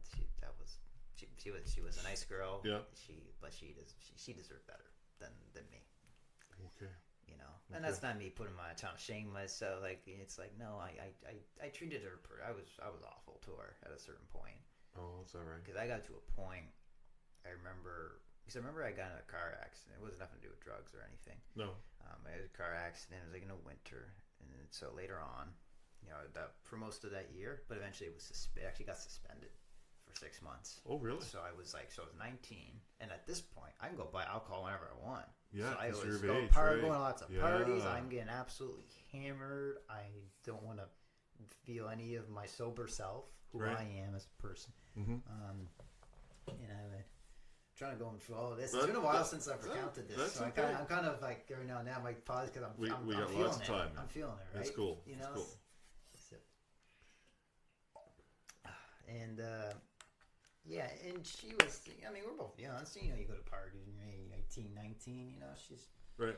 So I don't think she felt too much of it. I mean, once it got to a point where I was just like, always had to have a drink, always had to smoke a joint, and all that. I wasn't really doing. I mean, when I was with her, I don't think I got into trouble. You mean, or I don't think I got into. Well, I say trouble, like as I'm getting into coke or anything like that. I don't think I really was doing that. It's like it was very like one time it happened, and then it was like I think it was over maybe a year, maybe more, a little more than a year before I even got into it again. Okay. Right. And that's coming up. So I remember that year. So I remember I was 19 years old. It was the end of that year. So I lost my license for 6 months. So I was getting it back June the following year. Okay. So that whole winter. No go to driving. work, busting to work, feel boy. miserable. I lived in Lower Sackville and I worked in Dartmouth. More on Burnside. So perspective about maybe 20 minutes or so. Right. What do you bus ride? That's a long bus ride. That's a long bus ride. Yeah. Oh yeah. My poor fiance lives in Cold Harbor and works at a hotel in Halifax and busing and everything. Oh, wow. Up at like 4 o'clock in the morning to work for 7. Brutal. Yeah. So I know that's why I say you should get your license Because I was there. And it's it so sucks. nice. Yeah. Yeah. But yes, like all this, and I was just miserable, man, depressed. Like, the things you put yourself through when you don't have God, when you reject God. Or hate God and everything. Like, so where do you think God was up until this time? He's probably watching. No, he was there, yeah. But where did you see him fitting into your life, or where do you think he was in your life at that time? I could say, and there's even more moments after this, like even more up to recent years, like even into my 20s. I can say God wasn't there, he abandoned me. I think for a while, I probably thought that for a while. Mm-hmm. But I think, like, remember I think earlier when we started talking, I said, God, he doesn't call the righteous, he calls the sinners. Right, that's right. Right? Or he makes the sinners righteous. Yeah. Or something like that. And I felt like that was his plan. Right. So there's a lot of life left in me. So there's like still way more to come, I know, but even when I look at my life now, like a lot of it makes sense. Okay. Because there was I went through a lot of things, and it would have been great if I was spared a few inconvenient things or bad things. Right. But I think they happened, and I think some things I went through, I don't even know how I survived. Like literally, there was moments I'm like, I should be dead. Okay. And all that. Like I said, I get into that. But it's I think that's where God was keeping me, like, even though like I'm gonna just you need to go through this, like, right. Like, there's some things you just have to go through to find your way to me. Mm-hmm. I'm gonna let you go down that road. I'm going to maneuver you around the things that are gonna kill you, like, right? And everything. I'm not gonna spare you every bad thing or inconvenient or uncomfortable thing, but I will keep you from death. I think God kept me from death. I believe that. And I feel like I think that's all he did, though. And I don't say that as he should have done. Like, no, I think that was enough. Maybe he obviously he did keep you from death, but in the meantime, I think by the sounds of things, he's used those situations as teaching situations or something that like, I don't want to do that again. Yeah. Well, maybe put me through a lot of these things I'm talking about now, so I can come here and talk about them. Oh, there you go. That's right. About that today. I was praying about this moment, and I was because it's funny because I won't get into this because I spent time in 12-step programs, right? And sometimes they have meetings where one person speaks. Yes. Everyone can share, but like one person will speak and give like a testimony. Yeah. and everything, and I had one opportunity, but I had no story. I didn't have a message back then. Oh, and that's okay. not, again, I okay. literally did. That... You don't always have a message at a certain point. No. You gotta experience life. I was pretty young then. This is like 5 years. I was like going 20. Yeah. Newly sobered, and yeah. I didn't know anything. I didn't know what I was talking about. It was just a lot of things I've been telling you so far, like just a lot of the mess. In the program we call it the mess. Solution is like when you get into talking about what program does for your life, 12 steps do for life, what God does for your life. But I feel like I actually have that solution. I have that message. You have a message now. Yeah, and you've taken that experience in the last 5 years, I think, and now you're actually God's Exactly. You're going to apply. Servant, you might say. Right. God's personal servant. That's right. Yeah. Plug the podcast right there. Plug the podcast, man. Yeah. So where can I go from here then? Yeah. So eventually, this girl I was with. So I think I was kind of on a self-destructive path. Right. Like I say, this was like the years 2019. I want to say. Okay. And I say this to a lot of people. 2019, worst year of my life. Really? It just was one thing after another. Like, lose my license, and then it's like I'm like drunk, high every day, like stoned, like just smoking pot every day. I'm like going to see my uncle who has a problem with substances. I'm partying with him. I'm not only affecting our relationship, I'm affecting the relationship he has with my father. Where were you living at home at this time? I was living at home. Really? Some of these things I was able to hide. Uh-huh. Or maybe I would try this thing as an alcoholic doesn't have control. Once you take that first drink, that first puff or hit or whatever, like, you have no control what happens next. Do you think your mom could tell? I know. When I graduated high school, I lived with my dad. So I haven't lived with my mother since I was 18. Oh, okay. Yeah. So at that time you were with your dad. I wasn't even with her, so it's, yeah. And we were kind of growing apart a little bit. Like, I just feel like, she was very, her heart's always in the right place, but there was times she was a little too much, like overbearing. Oh, okay. Getting too involved. It's like I'm getting older. Like, okay. we can have a relationship, but you need to grow with me. Right. Like you can't. I'm not a baby. Like, so you can say, oh, it's my baby boy. It's like there's a difference between saying that's my baby boy and then I'm gonna treat him like he's a baby boy. It's like, well, no, I need you to treat him like an adult. I'm a man now. And my dad always did that, and that's why we've always been. That's why you were closer to your dad than when with your mom. Yeah, because it was that. He's always treated me my age. Okay. Even if I didn't want to act my age, he's treated me my age. Okay. He's always giving me like some harsh truths, harsh realities sometimes, like he's put his foot down. He's jacked you up a few times. He made me, I'm the man I am today because of him. Okay. Right. Okay. So let's jump. So yeah, I remember, I mentioned my dad because he got married. He got married, I was 20. Yeah, I was 20. It was 2019 actually. Okay. So remember then, at this point, I had no girlfriend or nothing, and I was still working. There was a whole time I was working. I wasn't like unemployed like a day. No. I was working. Right. That's why I could afford all these things. Alcohol and drugs. All the alcohol and drugs, right? Yeah. So would you say that when your dad got married, was this another watershed in your life? Like, was this another time, like a big event in your life? When you say it again, start with my. What's that? Say it again. Just ask a question again. When your dad got married again, would you say that was another, quite a big event in your life? Or were you expecting that to come along? Of course, you're more mature now, right? At that time, I was a little older. I knew, like, they were engaged for, I think in my grade 12 year. It was like in the winter. He told me that he proposed to her, and they were engaged for a little bit before. Right. And they were together for a while. So how did that make you feel, or did that go over? How did that go over with you? I said this to him recently. Actually, it's kind of funny.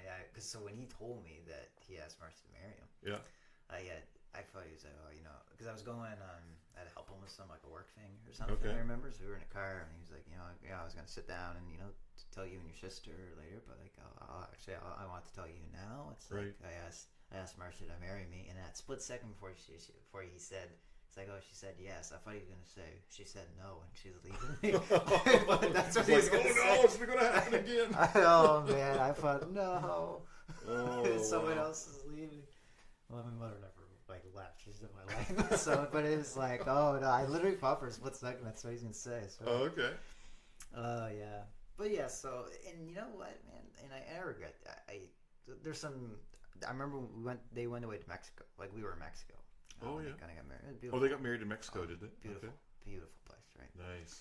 And that, and I took full advantage of that all-inclusive resort and booze. Oh boy. So I drank every night. I got very drunk. The night, like the dad's bachelor party. On night of the wedding. I think the night of the wedding, I was like, at a certain point, I was like in the lobby, glued to a couch, and my dad had to pull me off of it and walk me to my room. I was just, you were gone.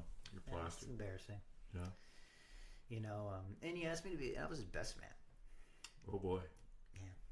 Yeah, too. So, you know, I just got to find out that because I'm getting married now, and it was funny. It kind of came up there at Easter and everything. I was talking about, you know, right. It was in like my groom party. I said, oh yeah, my friend Joe, he's my best man, and I got my cousin, and then Josie's brother. You know, we're gonna be in it, and then my dad made a joke that he didn't ask me. He's like, neither mind, he asked me. I'm just like, and all that, and like when it comes up, and just like he's never like tried to make me feel guilty of my behavior then, like, and he says, oh, you give a speech, it was nice. I'm sure it was, and if it wasn't for the amount of alcohol in my system at that point, I probably wouldn't have said a word. Really? Yeah. Wow. I didn't feel like I feel differently now. I say all this stuff with perspective, right? Well, sure. You know, I wasn't really happy for him. I'm a little jealous, to be honest. And I remember, but we'll say something has come full circle, or is coming full circle, because I remember because I don't remember a lot from the wedding because I was very drunk. Okay. I remember Dad's giving a speech and he's saying things I can't remember everything he said, but I remember towards the end of it he was saying, you know, like to me, my sister, you know, like I hope one day you find like what I have, or you have what I have. Oh, okay. And I didn't have that then. I'm like, wow. No way I'll have that, and I got Josie. Yeah. Right? You know, like I do have that. Now you have it. Yeah. Awesome.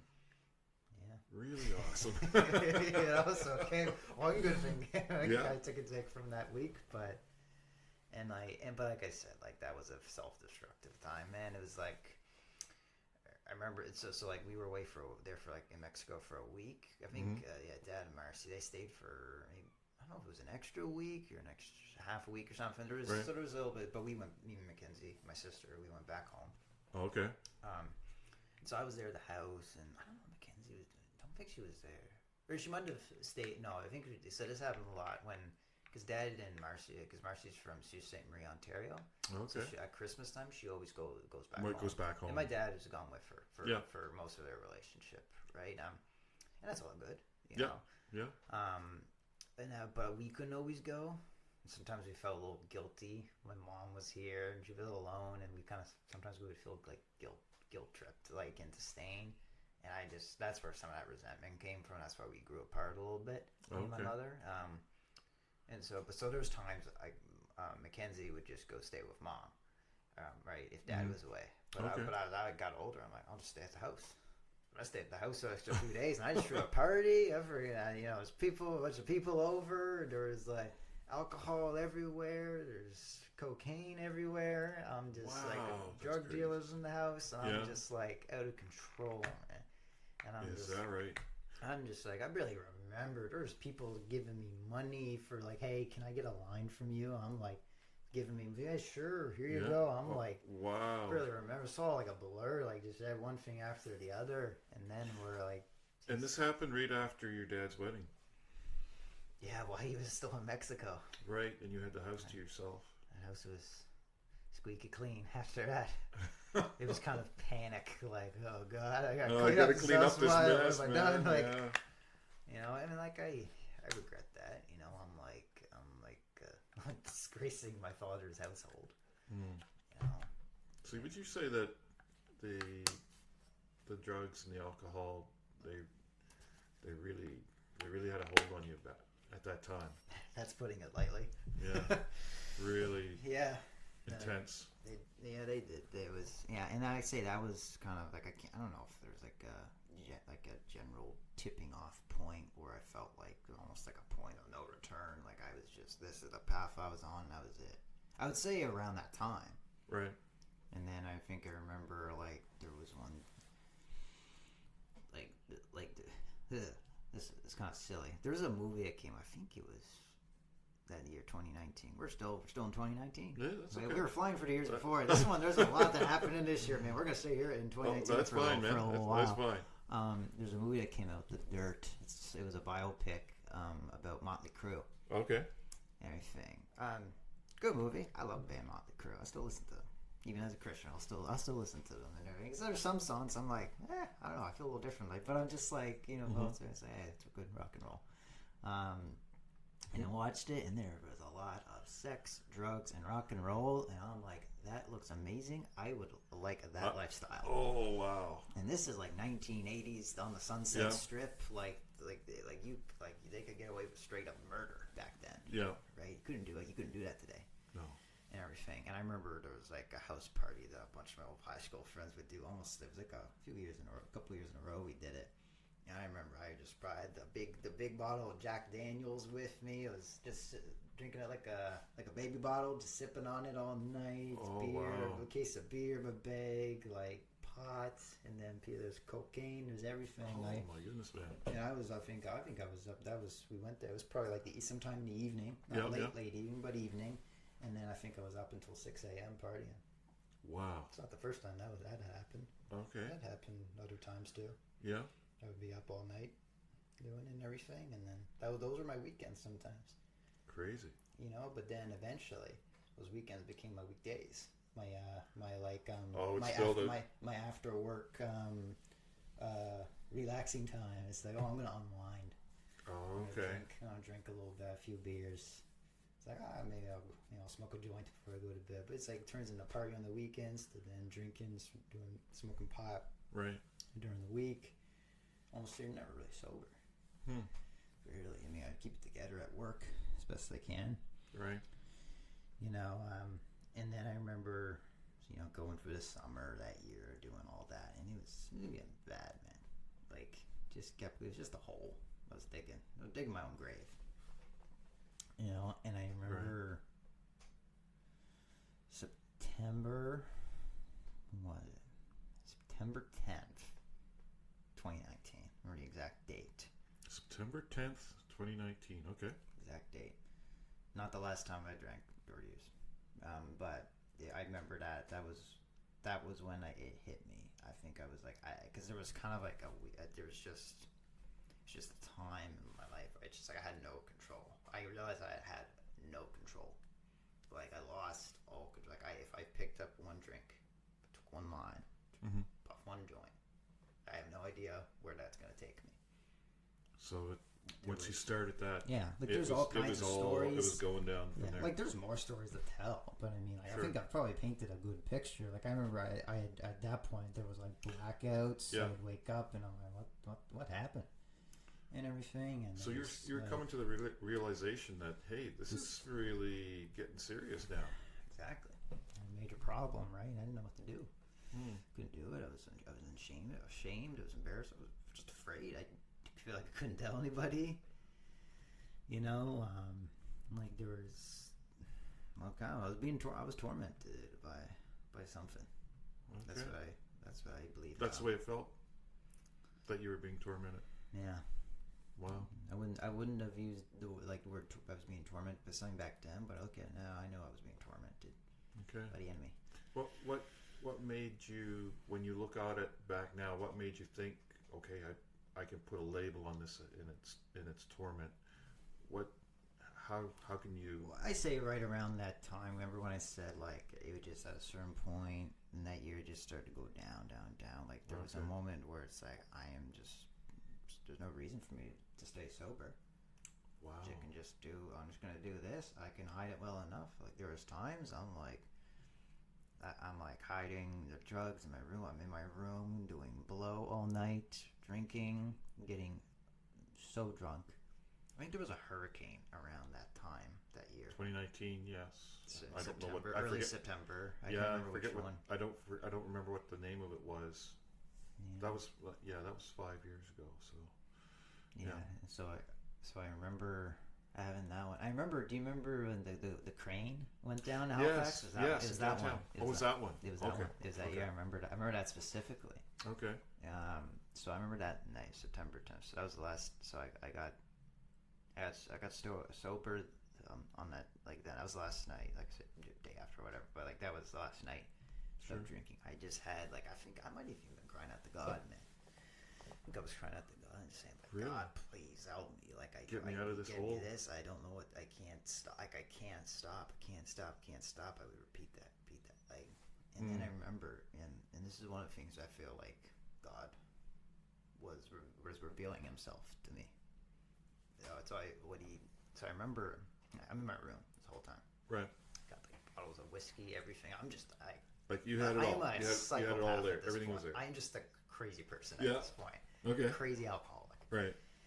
And I remember, like, I think it was like my dad came upstairs. He didn't come to my room, but he came. He was doing laundry because my room was in downstairs. Yeah. There was a laundry room there. He was doing some laundry, and he comes. He knocks on my door. He's just asking me, yeah, go put the load in. You need to do some laundry. And he's coming. He's like, he's knocking, and I'm like crying. And I'm like a complete mental breakdown. I'm like rock bottom. Yeah. And then he goes, and I'm like, I wasn't trying to hide it. I was trying to, and he's like, what? He's like, what's wrong? I'm just like, I just go nuts and broke down. I'm like literally crying. I was literally hugging my dad. Wow. I'm just like for comfort. Like help me, or would you say it's like help me or? Yeah. Like help me. I don't know what to do. I'm scared. I can't stop drinking. I can't stop doing drugs. Like I just don't know what to do and everything. And then he's there, and I'm like, he's like, okay, well we'll get you help right away and everything. We'll do whatever we can. And I'm like, at this time, like I said, I was like, I was like self-harming myself. I got my arms cut up and everything. Like it's just the darkest moment. Very intense. Like I say, like that was it was probably the darkest, but definitely it wasn't it wasn't my lowest because that wasn't it. That wasn't it. But it was close. I want to paint that picture for you because that wasn't that in itself. That's pretty dark. You might say. Yeah. That's still wasn't it. Still more to come. There's still more to come. Okay. There's still more. Wow. That wasn't enough because it's like. So yeah, now I'll get into some recovery. So I got sober. So I said September 10th, 2019. Okay, so let's go back to where you were. Okay. You reached out to your dad, and so what happened after that? Like he took you to. How did he get you into help, or what? How did he bring you to help? So we got rid of everything. The alcohol, poured it down the drain. Mm-hmm. It was hard to watch. Remember our living room? You kind of had a glimpse of like the kitchen sink, and I see Marcy, my stepmom. And you were watching them do this, God love her. She's just pouring the Jack Daniels, and part of me is like, no! Oh, yeah. Like, yeah. So I stopped that, and like I'm so drunk, and then I'm hungover, and I'm just like, it took a while, like I wasn't taking care of myself. I lost weight, I'm always been a thin guy. So when I lose weight, like that doesn't look too healthy. Right. And then I was like, I think I was barely like taking showers. I kind of stink a little bit. So I wash myself up, and then like go on. I was like, it was like this is like September, so it's still like it's not cold out just yet. And I was literally it's still kind of summer, and I'm like wearing long sleeve shirts because I was like got like cuts on me, and I was just going to work. I was working every day, right? So and it was like I remember that first week that was rough. I want to say, I think I was sober a week before I went to a first AA meeting, Alcoholics Anonymous meeting. Okay. Right, so I went there. My stepmom, she knew some people. I won't say their names because it's anonymous. Right, yes. She knew some people that were sober for a long time, like I think like 20 years. I think both of them around 20 years. And so she connected me. This guy, it was a couple, a married couple. Right. So connected me with the man. And then he just sent me a text to reach out, and this is part of how with 12 steps, we don't just necessarily say, all right, we're going to drag this person to a meeting. No, we're going to offer ourselves what we have. Right. Right. But it's their choice. And that's what he did. So he sent me a text message saying, hey, Christian, I just want to know you. My name's so-and-so. I've been in AA, for a while, and I've been like sober for 20 plus years. I think it was like, he was going on 21 years. Wow. At that point. Mm-hmm. Right. So I'm just like, he's been sober longer than I've been alive at this point. So I'm just okay, he's got some experience with this. And I was like, okay. And then I was, he sent me, what was it? He said, there's this meeting I go to. It's like on a Saturday morning. I remember it was maybe that. It was a week after I stopped. Right. Just cold turkey. I just stopped. Okay. I'm pretty sure it was like a week. So I went there. I remember 10 a.m. It was on, I don't know how you know the Halifax. There's a church, St. Andrew's Church. It's on Coburg Road, across from like the Scotia Bank. Okay. There, if you know that area. It's kind of around Spring Garden area. In that little intersection. Yeah. So I went there. It's very... I remember, this is a funny thing I remember, because for so long, I realized how much I was suppressing all emotion, feeling, anything. Okay. Because I remember when I was walking, there was like a few steps going to church, and so I was walking those few steps. I remember I got out of the car. I was wearing a jacket, I was wearing a long sleeve shirt. September, it was just a little breeze in the morning, but still, then it would warm up. Right. And then I walked there. I remember feeling it was cold. It was a little cold. Okay. Like there was a breeze. Yeah. Okay. That's not like there's nothing behind that. It's literally I just felt the weather. Yeah. And I was like, that was the first thing I felt in months. Like literally. Wow. It wasn't about feeling emotions. Like I physically felt something. I didn't feel that numbness. You could feel your environment. Yeah. Feel what was around me. Wow. That's not something. Yeah, and then we walk in, we go in during the meeting and I'm listening. Talk about step one. We don't always, sometimes I forget, I don't always we go read through it, it's been a while, so I forget all the names, but, we're powerless over alcohol and our lives have become unmanageable. Right? So that's, and I was like, yeah, I'm there. I got that. I got step one down. I think that my life is... Things are starting to look up. Yeah. I don't know what I would say things are starting to look up, but there was some work to be done. But there was when I left, I really remember what was there. But there's some people I remember. I think there might have been one person that was actually in that meeting that I remember. I still see him around sometimes in meetings to this day. Right, so just people like even from that very first meeting, first moment, being exposed to this program that I still see. I might not barely say anything to them, but I might just know them. That's one of those things in that community. You just because you share, kind of like church, a little bit. Yeah. You don't have to know someone well, but we know we share the Lord together, so that brings us together. Okay. Same with AA. You share that program and it's what sort that of like offers. A family thing. Yeah. A little similar. I don't compare it. It's not a whole lot like church. A little different, but there's those similarities. Okay. I would say that for sure. So yeah, like it goes, and there was actually a meeting. So there's meetings all around the city, different times, different days. Right. And there was actually one, I think 6 nights a week, just up the road from where I lived, not far at all. Oh wow. Yeah, just in Sackville. So I started going there. I remember, so like I say, I go there. I'm like. Listen to these people, I'm thinking, oh my God, the youngest person in here is like 55 or something. I'm just like, no one knows what I'm going through. It's all a bunch of old people in here. And I'm just like so arrogant and just everything. I know these guys don't know enough. My ego was yet to be smashed. Okay. Right. It took years before it was smashed. I can remember a few things like. People tell stories, I'd be relating to it, and I wouldn't say much. I usually sit in the back, right by the door, so that way quick exit. Quick exit. Yeah. I need the quick exit. It took me a while, even at church, to start moving up into the middle. Okay, yeah. I've been going there for about a year now. Now I'm at the middle of the row. Okay, you're getting there. I'm getting there. Maybe next year I'll be at the front row. Who knows? Yeah. So. So yeah, I'm going there, and I'm hearing stories, I'm relating, and not really doing anything. First month, I'm not really doing nothing. Right. I'm just going to. You're just listening. Yeah, I'm just listening. Okay. Right.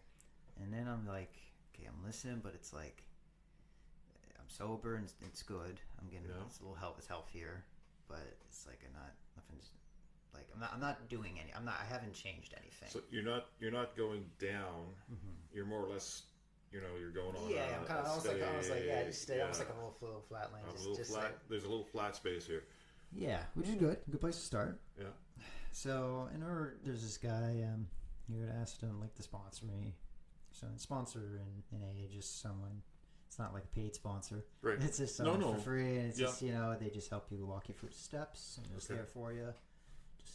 Just to someone you can trust and somebody you can lean on. Yeah. And everything.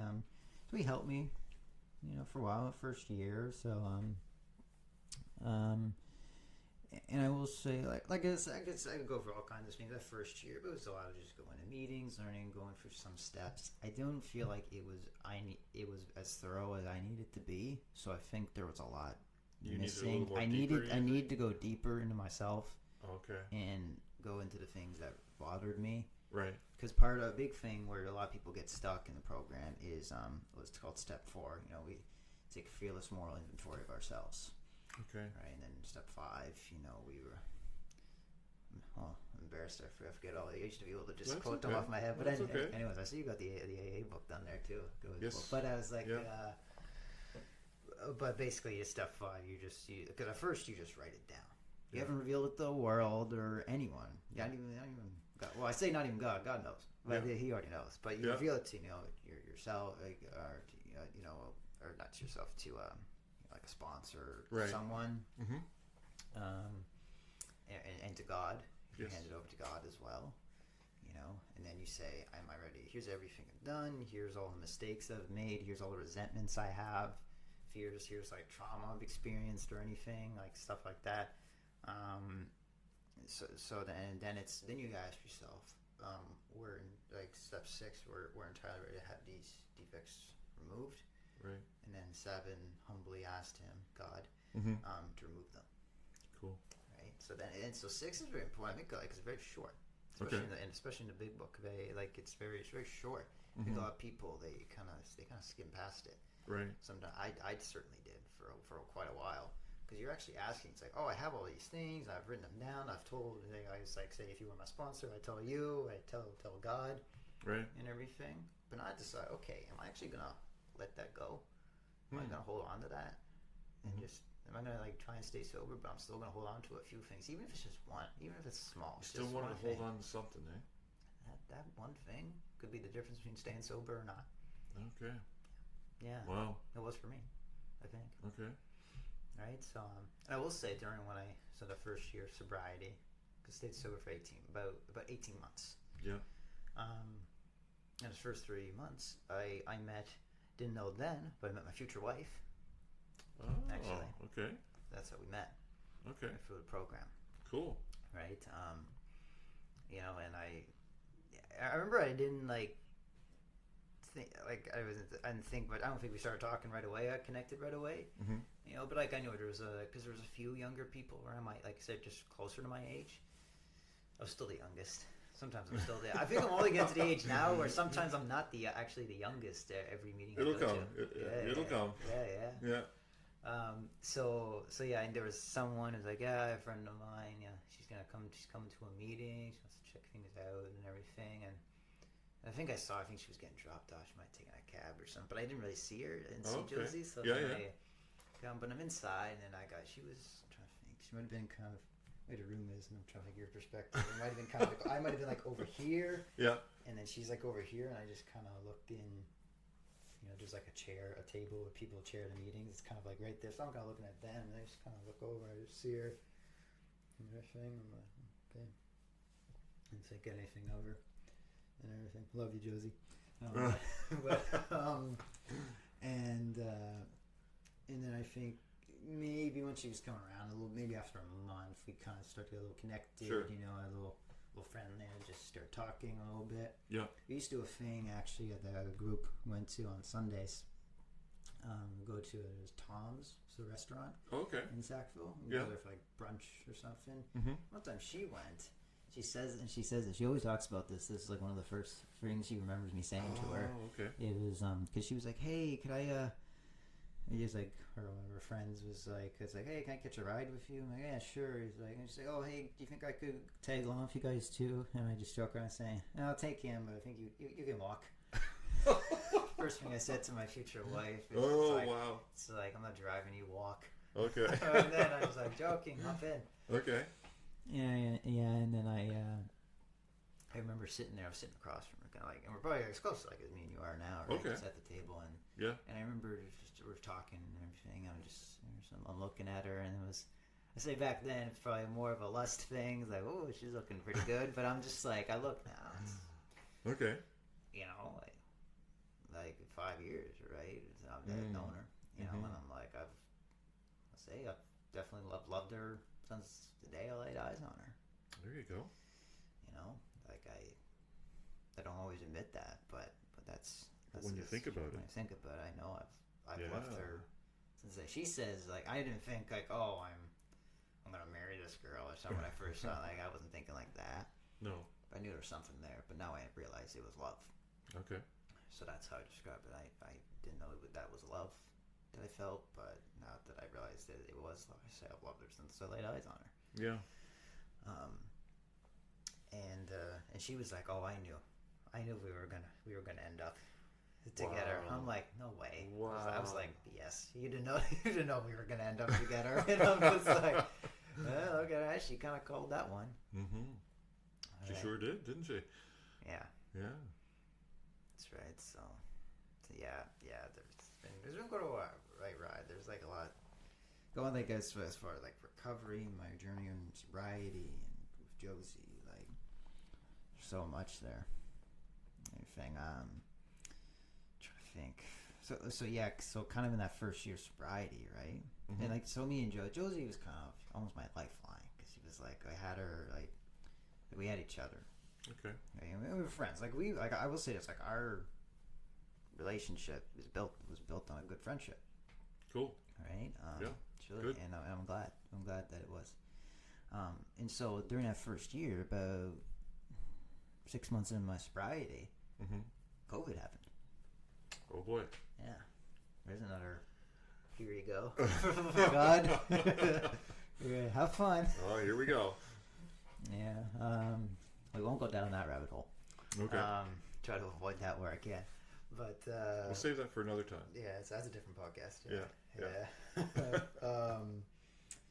And so we're going into a lockdown. The government tells you can't leave your house. Yes. Or else you're gonna get arrested or whatever, charged or. You're gonna get the vid, catch the vid, and you're gonna die. Crazy times, and man. everything. I'm like, yeah, and but then me and Josie had each other, Selena, so we would talk to each other. Everything. We didn't see each other a whole lot, and we grew closer and closer. The more we talked, we learned about each other, and we felt something Sure. for each other. It wasn't the right time. We were thinking it was on our time. Okay. So like we tried eventually, cause like they used to, at a certain point they loosened the restrictions and stuff, so you could go out and do things like somewhat live a life. Right. Yes. And so we had tried to get together. We like try to go out on a date or something. Some of it didn't feel right. Mm-hmm. We had a lot of work to do ourselves, like individually. Okay. Like we weren't ready to take on a relationship. Okay. Right, and so it didn't really go. It didn't really go anywhere. There wasn't like we got super involved and then just didn't, like, it never really went anywhere. Maybe it's because you realized where you were in your own lives, and you could see something on the horizon. Can I say that? Mm-hmm. But you weren't ready for that horizon yet. Yeah, that's probably a fair way. Would that be a fair thing to say? I think so. And I say it, and she, like, sometimes, like, if we could try, like, maybe a couple, like, at first it was like we went out once, and I was like, I don't know, I just didn't really feel it, and just like, we're so good as friends. Yeah. But it was fine, like, it didn't really affect our relationship too much. Okay. So then, okay. Where were we? We were on Josie and you were Yeah. were just starting to date, but you felt like more like friends. Yeah. So that's fine, and I think that was a good decision, and so I felt like, no, skipping a little ahead. Sorry. Yeah. So it didn't like affect us too much. We still stay good friends. Right. So I'm doing a lot of praying about this subject. So I'm curious where it's go. So okay, Lord, work through me. The Lord will put the words in your mouth. Yeah. So I remember because I would go to different, like meetings and such. And I remember I went to one because I always went to Sackville. Then one time I went. I think this was when during COVID they showed you couldn't go to those meetings. Still go to liquor store, but you can go to AA meetings. Yeah. Oh man. I'm not gonna get started. Don't even go there. Right? I'm not gonna go there. Okay. So, but eventually so you could have your in-person meetings. Okay. And honestly, like people pulled through and made it work. Like they did a lot of Zoom meetings at first, like week 1 into the pandemic, Zoom. Oh really? And and the whole program was on Zoom. Wow. We made it work. Yeah. So I remember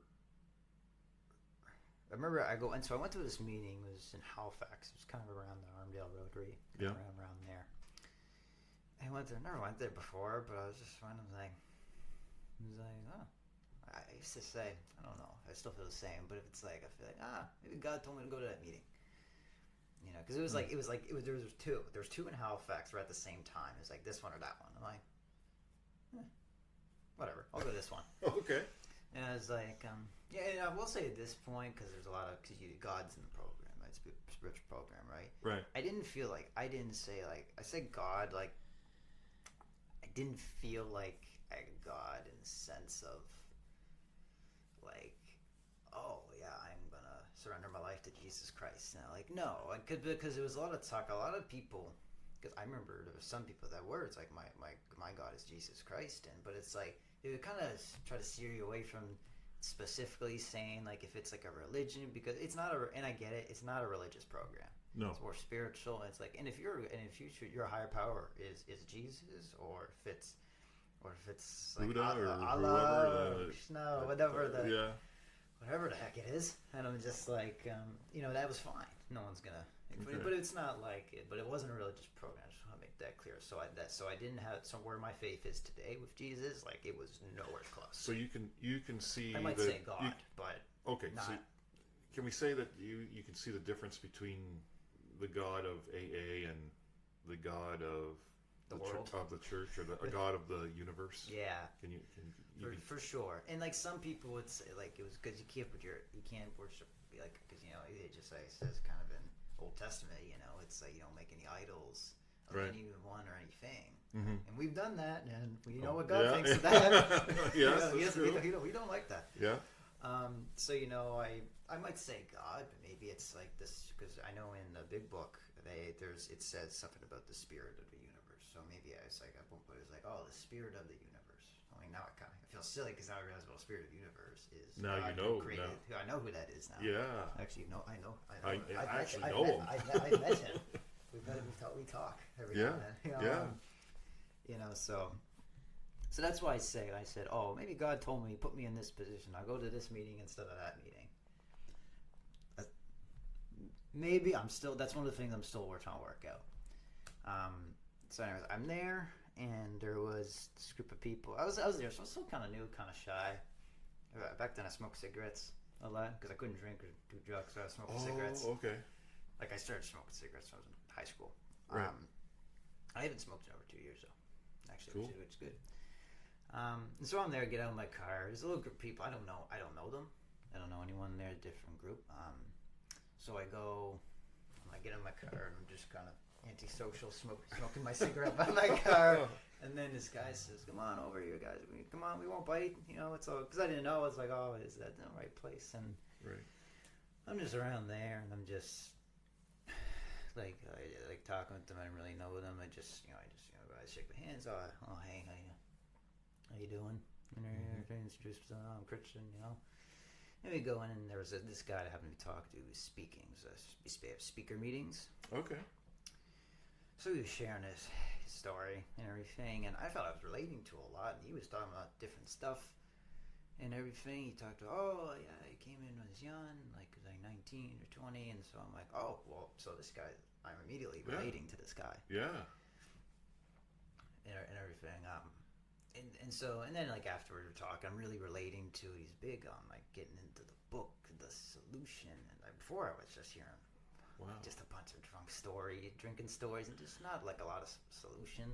Right. Yeah, people are sober, living a good life, but just didn't really feel like I felt like something was missing. And then they're telling me there's just other 12-step programs. There's many different ones. Alcoholics Anonymous. They were part of Cocaine Anonymous, so that means all mind-altering substances. Right. With AA, if you go into an AA meeting.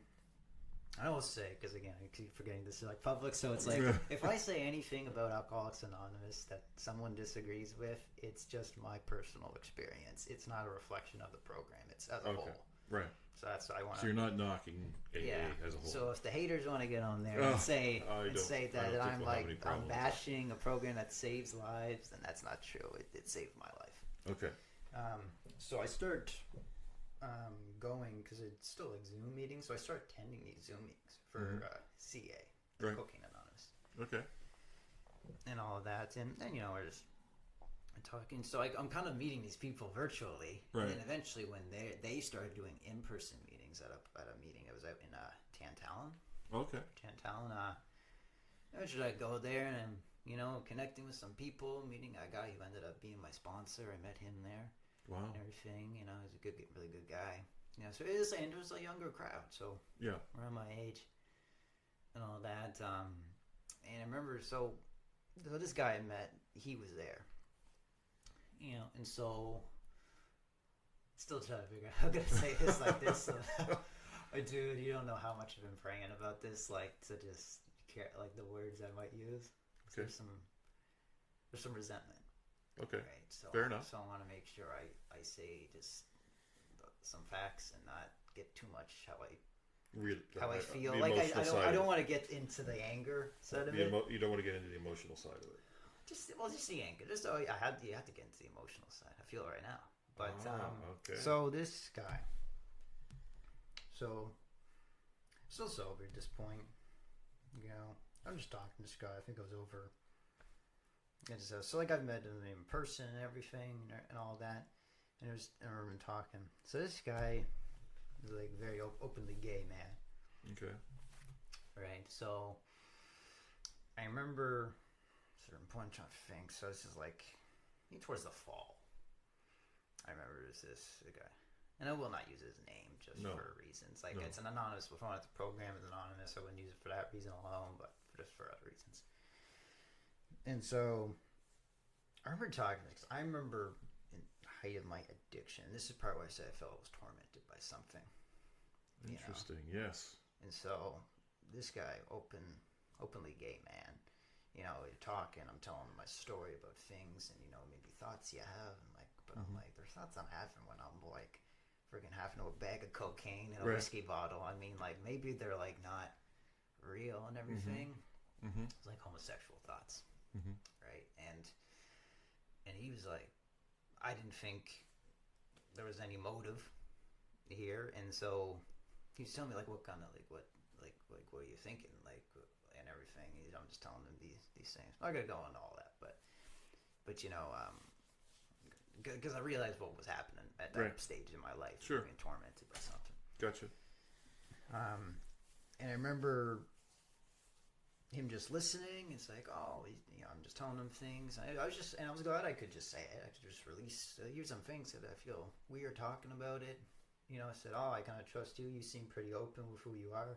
We also live in a society that's open about like anything goes. Anything goes today, yeah. Yeah, anything goes and everything. So he was telling me about his life and everything and sexuality and stuff like that.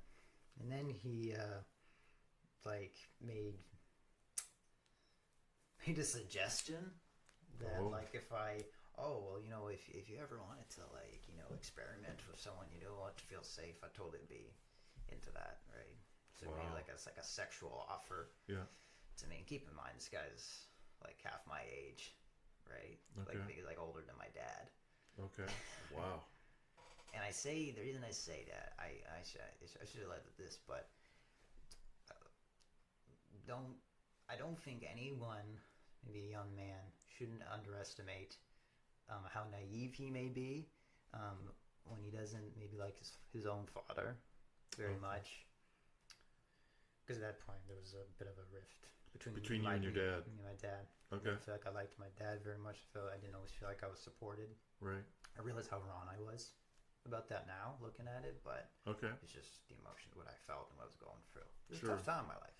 Yeah. I didn't like my dad very much, and I did not really have God in my life.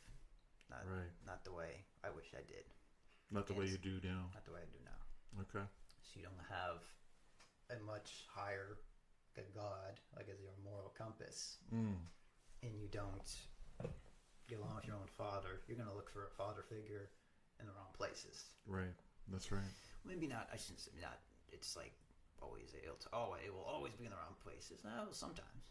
Sometimes you might just look other places, but ultimately it should be from your own flesh and blood. That's right. Yeah. And so that's what drew me to this guy, and then it sort of advanced. He kind of made on me. It made me very uncomfortable, and I was like, okay, no, let's try this out. So I just kind of set a boundary. Oh, okay, like I just think, okay, maybe I can just move past this a little bit. So we got past this, and then I figured, okay, it's in the past, it's all good. I forgive it. Maybe it just there was a little miscommunication about where you thought I was going. So right. Maybe you read into it in a different way. I tried to be a little understanding. Sure. Right. I say that's how I look at it now. I don't know how. I think I was just naive. If I'm being honest, I don't think I was forgiving. I think I was just naive. Okay. So there was several other occasions where we made advancements, and there was points where, like, I'm not trying to make this an incriminating conversation necessarily, and there's never been any kind of legal thing, but I mean there's like either advances he made on me or maybe coerced me, pressured me, not forced. Let's say that, didn't force me, but he pressured me, made me feel like I had to do things, and there was like probably, so I mean that would probably, I would put in the category of like probably sexual assault, harassment, okay, for sure, okay, and everything, and it had a pretty bad effect on me. So eventually it just came to a point where like I just cut him off. Like, I don't want anything to do with you. No communication. I want to see you, like, just no. I think I just stopped talking to him. I would see him at these meetings. I would, cold shoulder kind of thing. But you're still going to the meetings. I'm still going because you're still on that plateau where you're not. Yeah. You're not and I was going still sober. down. Still sober at this point. But eventually, kind of after a point, it was in the winters in February. It was around 18 months. So it was like February. It was like just shy of 18 months. Right. Sober, and I think that had an effect on me that I didn't realize, and I think I held on to it, and I thought maybe I worked it through, maybe I'd take some inventory, maybe I try to give it to the universe, to God, to a sponsor,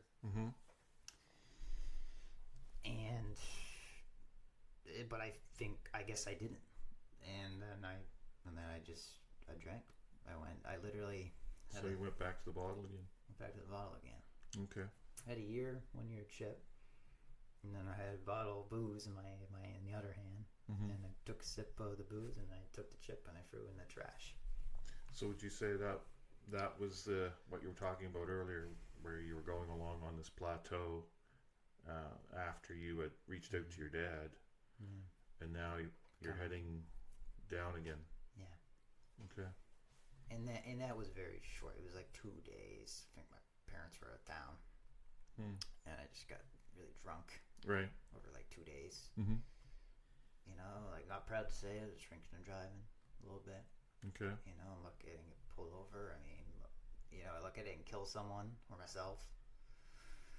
I remember Josie saw the state I was in. I was in a parking lot at a meeting, like, brown bag, beer can in it, the whole stereotypical thing, like drinking, and talk to me. I said, go away. Like, leave me alone. I don't want to talk to you. Like, wow, man.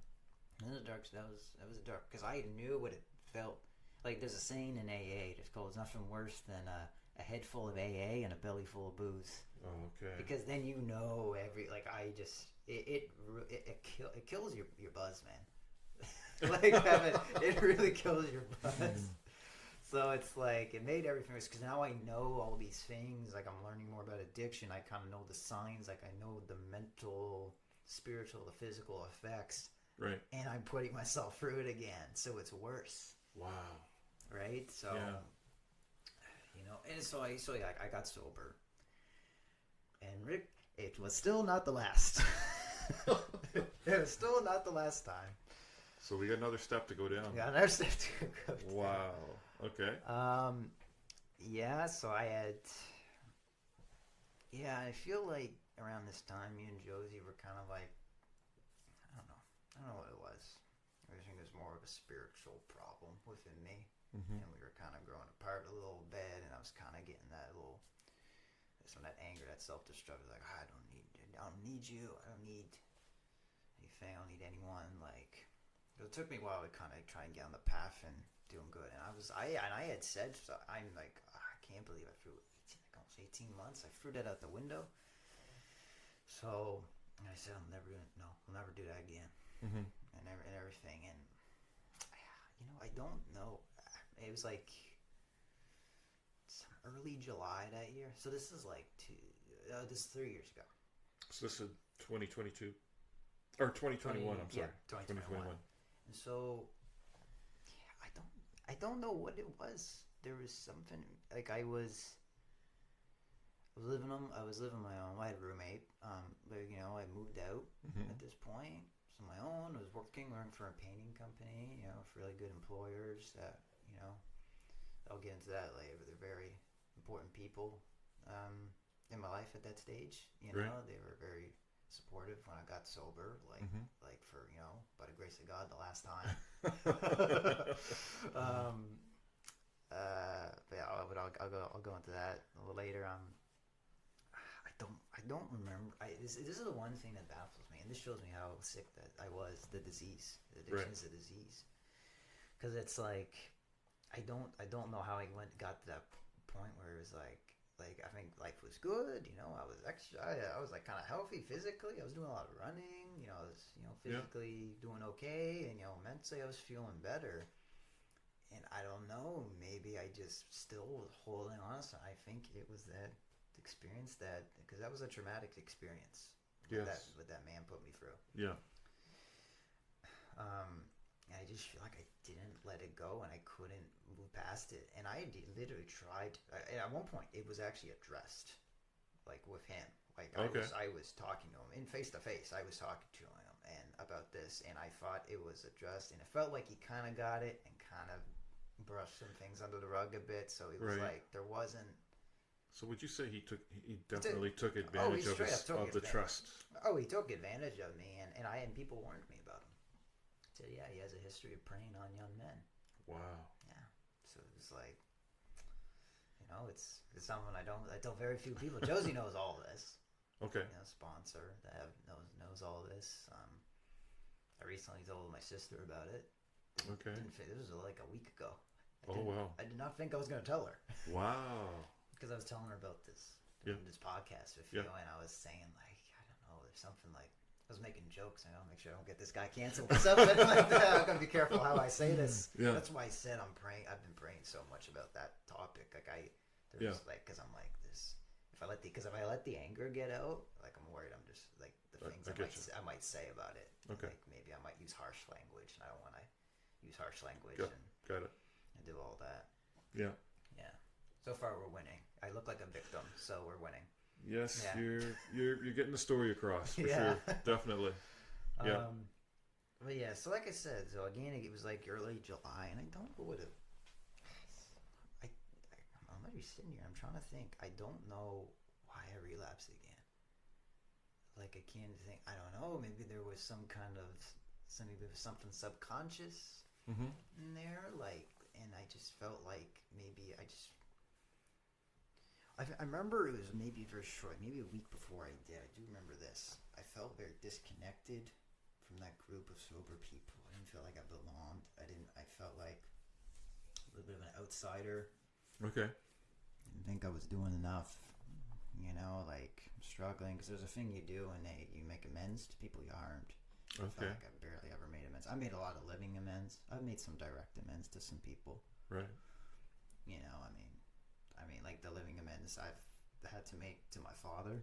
Yeah. Like after the things I've put him through, I've made a direct amends. You know, but by living a good life, like now and everything, like this, like that's part of living amends. Like not putting him through that. Mm-hmm. So, like I said, like I ended up really, I think just one day I was just like, I felt something. I remember it was like, I think I was maybe working late one day, and it was like a Friday, and I'm like, I'm sober. I'm walking by in my pink clothes, dirty work clothes, you know, and I'm like everybody else going up downtown having a good time. What do I gotta do? I just gotta freaking work until like 7 o'clock, and I'm tired, exhausted, doing all this. I don't feel like I'm getting recognition of my job. Just all these excuses, poor me, right? Yeah. Just feeling sorry for myself. It was just kind of sad, honestly. And then one day I just went after work, went to a liquor store, bought a case of beer, bought a little 36 case of the Bud Lights, and then this was like, that was it again. And then there goes third time's a charm. So another step down. Yeah. So I got some stories there too. So I remember I want to say a week into it, drinking, smoking. Cause I'm just like, whatever. Okay, I'm just gonna pick up where I left off. Yeah.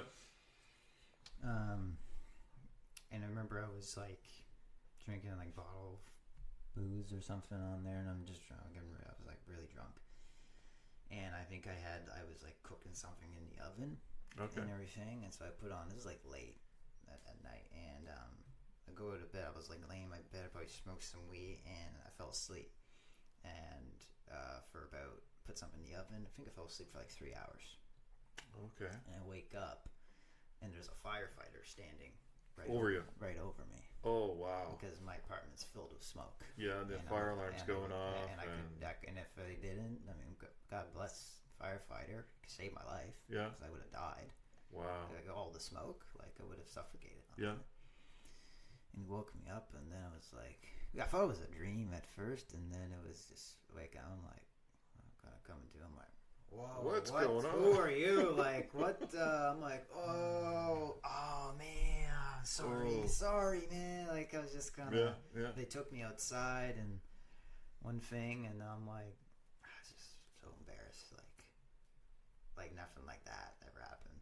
I was just like, I just was sitting down. It's like, we're just gonna air some of this out. I just need to sit here. I need to keep out there. Once it's safe to go back inside, we'll let you go back inside, right? Right. And I remember, and he was saying, he was like, yeah, so what was going on there? Like, just, he's like, you're just having a few drinks, and he fell asleep, and all that. He had something in the oven, I just dozed off. I'm like, just like, yeah, to put it lightly, sure. And I'm like, yeah, and then I want to know. I think they might have seen how like embarrassed I was. So one of them cracked a joke, and he actually said like, he's like, if because he took it, he had like this pan. It was like French fries, chicken nuggets, or something like that. It was about before I could cook. Oh, so okay. I did a lot of frozen crap, and then it's just there, and they take it, and they gotta put it outside. And wow! It's just charred fries. It's like it's all good, Christian. Just a little bit of ketchup, and it'll be good. Oh wow! And it'll be all good. Yeah. Yeah. And I remember him saying to me, he's like, because he had like this ticket. It wasn't a fine. I didn't get a fine, but it was a ticket. Mm-hmm. He's like, yeah, I'll give you this. And he's like, all it says, just I'm kind of saying like just. Like, grow up, like, smarten up, like, don't do anything like this again. Like, you know what, Christian? I'm not even gonna tell you that. It's just, look, it's just a warning. Nothing ever happened like this to you before. Because you're just having a few drinks, you fell asleep. obviously we're here, so if I had to come back again and do this, then there would be a fine and everything, and things like that. You know, if it kept going, like there could be serious stuff. It gets more serious. For this, I'm just gonna give you a warning, and that I'm not. There's no fine. You don't gotta do anything. I just need to give you this, and just say that you received it. I might still have that ticket. Oh wow. Yeah, maybe like my drawer or something. I might still. I always think it's just different papers, documents. Yeah. Just goes in the drawer, but I'm like I remember like that was literally a week into it, and it showed me how unmanageable it was, and still didn't stop. So we're still on the way down. Still on the way down. I think it was like about 2 months. That relapse was about 2 months. Okay. And then I'm like,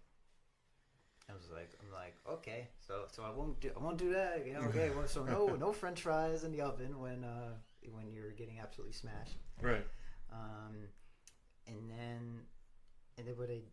When I just keep going down that hole and everything. I was drinking like at work. Oh wow. Way to work. Yeah. And everything. You know, I was just sometimes I'd be up all night because I started doing coke again and everything. And I was like, I remember one time, like I remember there's just like it was just kind of every day. Oh, yeah, I'm drunk every day. I'm drunk for the day a little bit and just miserable, right? But I went to work and did my job. You know, it doesn't mean I don't know if I did a good job. Life goes on, right? Yeah, Phil did it and burned for a lot of money, man. Wow. You know, I was doing okay. I had some money, and then I was burned for a lot of it. Fortunately, I had enough, really, anything. And I remember one time, I had like, I don't know, I had a bunch of coke, a little bag like that, and I was just doing line after line all night until one of my nostrils was completely like almost like clogged. It's like I couldn't snort, and then I had to start using the other one until I couldn't use that one. Wow. I could really breathe out of my nose at one point because that stuff will affect like your breathing, like your heart. You can take like a heart attack or something from that. Yeah, you can overdose it. Yeah, and there was one point I was like just pan breathing really, really heavy. Like I actually couldn't breathe properly and everything. And I thought and then I just stopped. Like nothing happened or anything. I never overdosed or nothing, but I was just, I felt like, I think I had ran out of drugs. You ran out? I thought maybe that's, and it got to that point. Maybe that's why I stopped. I feel like if I kept going, like you think you would have overdosed? I might have overdosed. I might have had like a heart attack or something. Yeah. Something. I could have had some kind of issue with the heart and everything. And I'm like, but I remember I really bring that up because I was literally hoping that would happen. I was like, I want to die. Like I'm miserable. Is that the way you felt? Is you wanted to actually die? Yeah, I was miserable, man. I wanted to die, and I felt like I had nothing. I felt like, you know, God hates me. God abandoned me. That's when I feel like when I would say like a hate for God sinked in. That was probably the time. So that's when you had a real hate on for God. Because I hear all these things in the program AA about like God, and it gives you all these things like, what's God doing for me? Look at me, like where I'm at. I can't stay sober. What power does He have? If He can make someone, the other guys stay sober, then why am I? Well, then why am I doing this? Why am I going through this? Right? Yeah. You know, and then I remember I don't know how I found myself in this situation, but I remember the job I had. The guy I worked, he was like our production manager. Right. And so his, I definitely won't say their names because it's just That's okay. Silly situation. Yeah. So like it was, he hired his sister on, and then me and her became friends, and even afterward, even again, so we kind of remained friendly and everything. Okay. And all that. She had a boyfriend, and I was really attracted to her, so I was kind of just trying to, do that. I was trying to, and I think, we had a little moment there and everything. Nothing really happened, to have sex or nothing like that. And then she thought it's like, okay, yeah, we won't do that. But then it was like, oh, here, I'll set you up with my sister. Okay. So there's a little weird fucking triangle I had going on. I don't know, man. All I did was fool around with this girl. I make her seem like an object, and that's terrible, but that's how I treated her. Okay. I didn't love her. I liked her. She's a nice person. She's cool and everything, but all I was looking for was sex. I had the drugs and alcohol. All I needed was the sex, and then I was good to go. So you had had everything. Everything.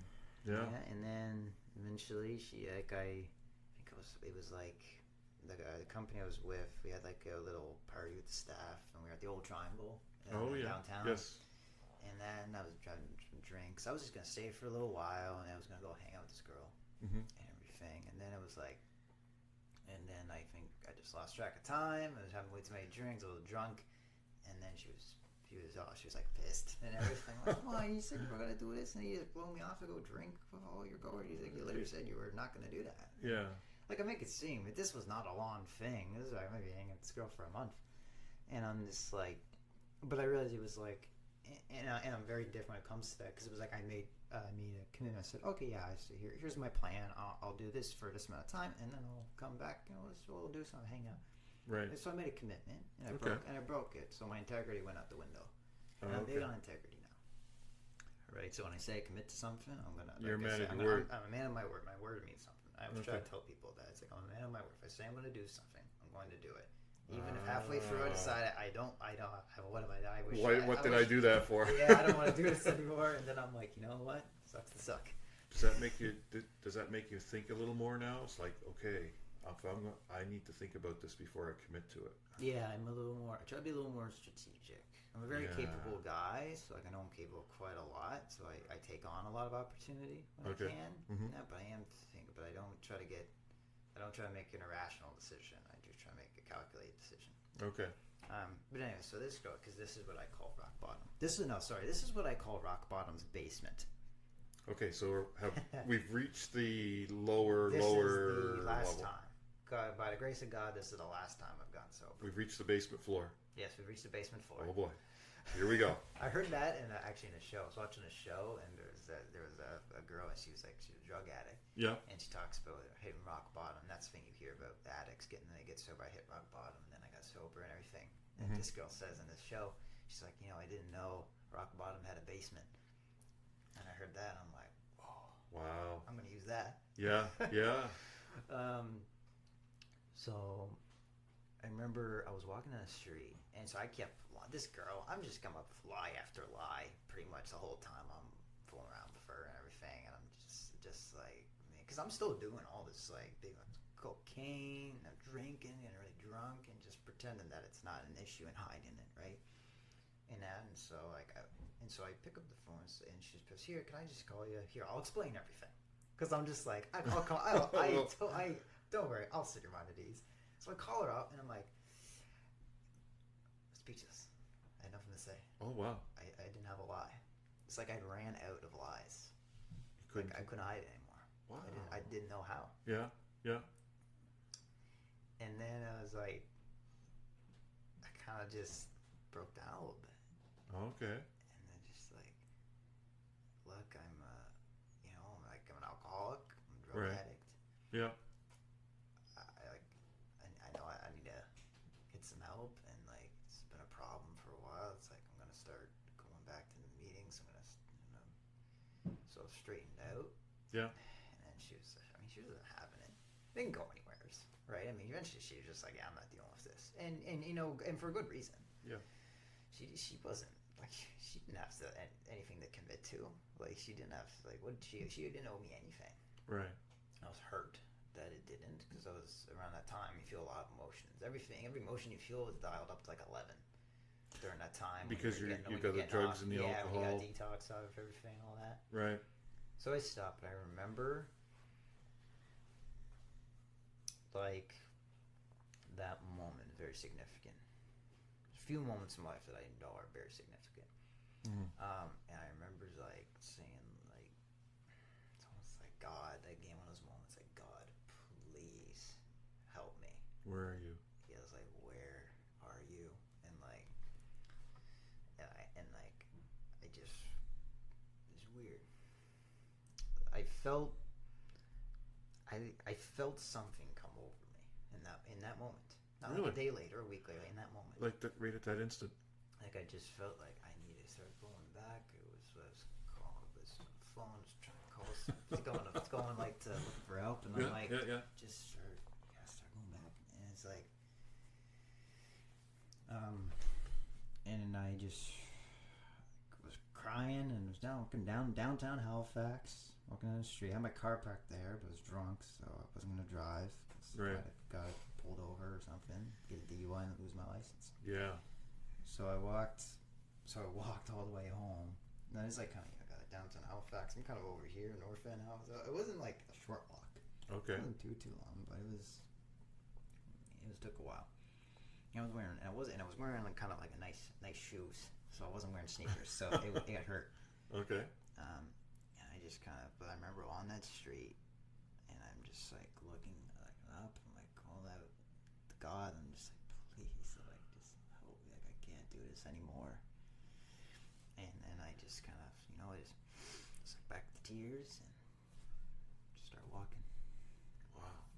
And then that was it. I remember that specifically, and it literally, there was a feeling that came over me, like this sucks right now, but it was like everything is going to be fine. That's like, feeling. It's almost like an audible voice. That's how I look at God now. So it's almost like when there's a feeling, sometimes it's a feeling, but it's also an audible voice. Wow. That I hear as well. Saying, it's almost like when Jesus calls people and he says, "Forgive you, go sin no more." Yeah. I would almost compare it to that, maybe that feeling. Wow. It's like, and I felt the obsession to use, to drink, all that has been removed, and I've never had a desire to drink or use drugs since. He just took it all away. Literally, I surrendered. That was it. That was it. I just surrendered. I think maybe I didn't fully surrender. Up until that point. Yeah, still serving the God of me. Okay. Still serving the God of all. Maybe looking, I harken back to when you went to your dad, and Dad helped me, and you thought, hey, Dad's going to help me and get me out of this, but it finally came to the point where you had to say, I had to do it for myself. I had to do it for myself, and it's like, God, you got to do this. And it's been a rough road. I mean, this is like almost 3 years. August 28th, 2021. So I've been Notice how you remember the exact date. For everything else, I don't remember dates. No, but for that, for that specifically, yes. Yeah. And like I remember getting to that first year. That was big. Because it took me a while to get a year again, right? Because I had one before, but it took me a while to get there again. When I got to 2, didn't have a lot of ego over it. I was very humble about it. Mm-hmm. But I was like, this is good. This is important. Now we're getting closer to year 3. Okay. And now it's like, yeah. That's probably the most as far as like getting to that point, and now having almost 3 years of sobriety, like it's probably the most about like the recovery I could go into, right? Okay. Because there's like, and I had to like sort a lot of things out. The thing with trauma, like sexual trauma, right there. Like I had to work that. I went to the therapist. So you had baggage. I had baggage. I had to deal with it until I dealt with that, and that was I think that might have been within my first year. Maybe go into I can't remember exactly, but it was. I had to deal with that because I wasn't considering relapsing or drinking again, but it was like why is it? There's always a time. It's like, is it ever gonna feel like I'm doing enough? Is it ever gonna feel like I'm okay for real? Right. It's always gonna feel like there's always something there missing.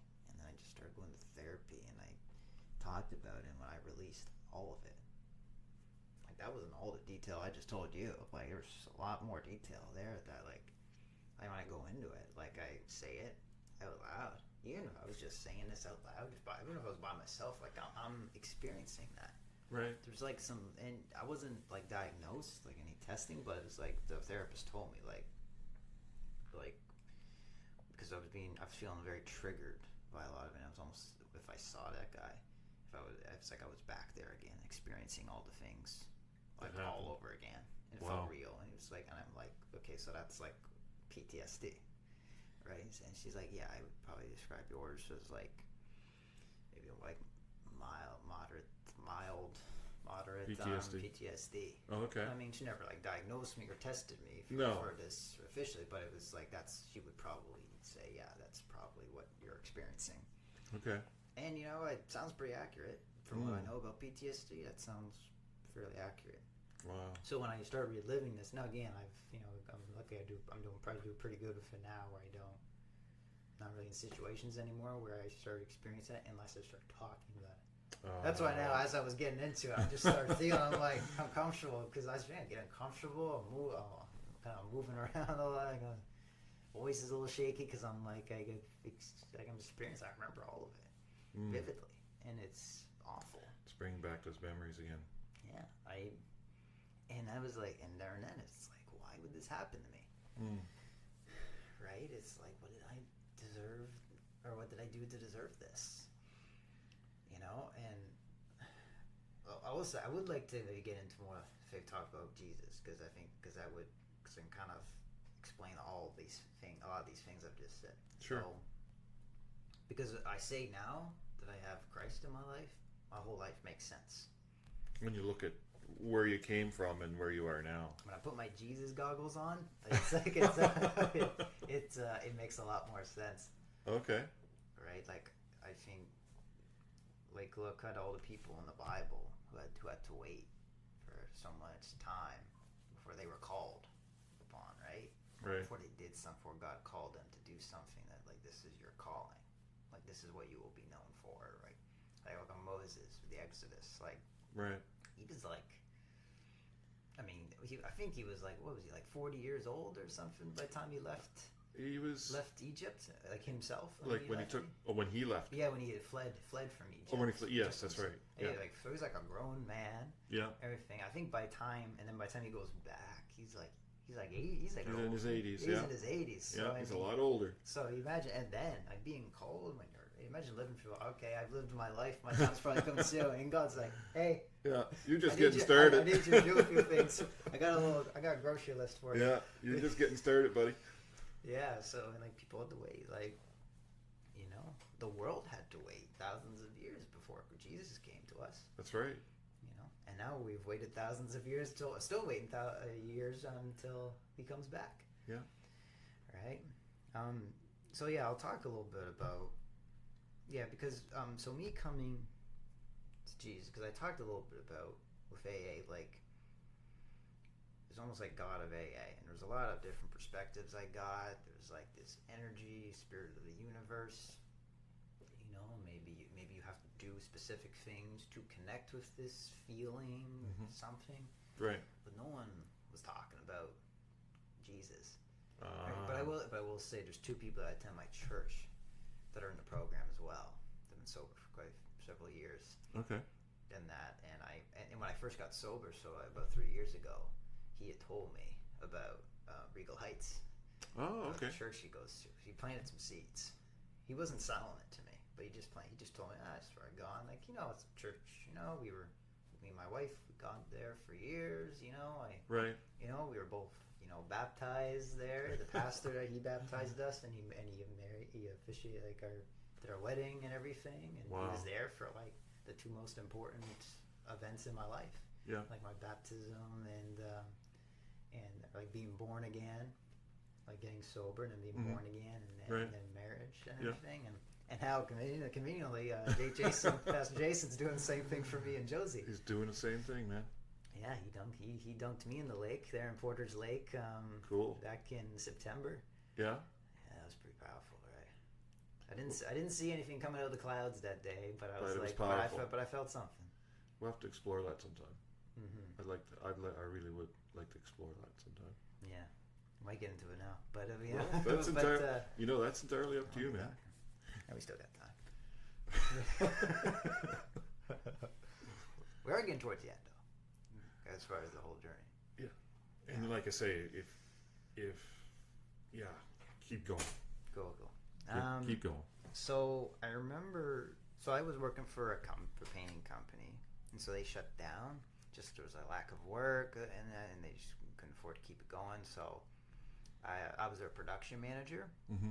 So I had a lot of skills in management and painting experience and everything. So I started my own business, my own painting business. I'm in my second year of my business now, and so I remember going into it I felt like, because I was scared. I was scared going into it, right? Mm-hmm. It was December. Yeah, that's a big thing. It was very slow for that industry, so there's almost no money coming in, and I Right. didn't have a whole lot of money to sit on. So it was I know what it's like to be very poor and never not have a lot of money and having to make it last.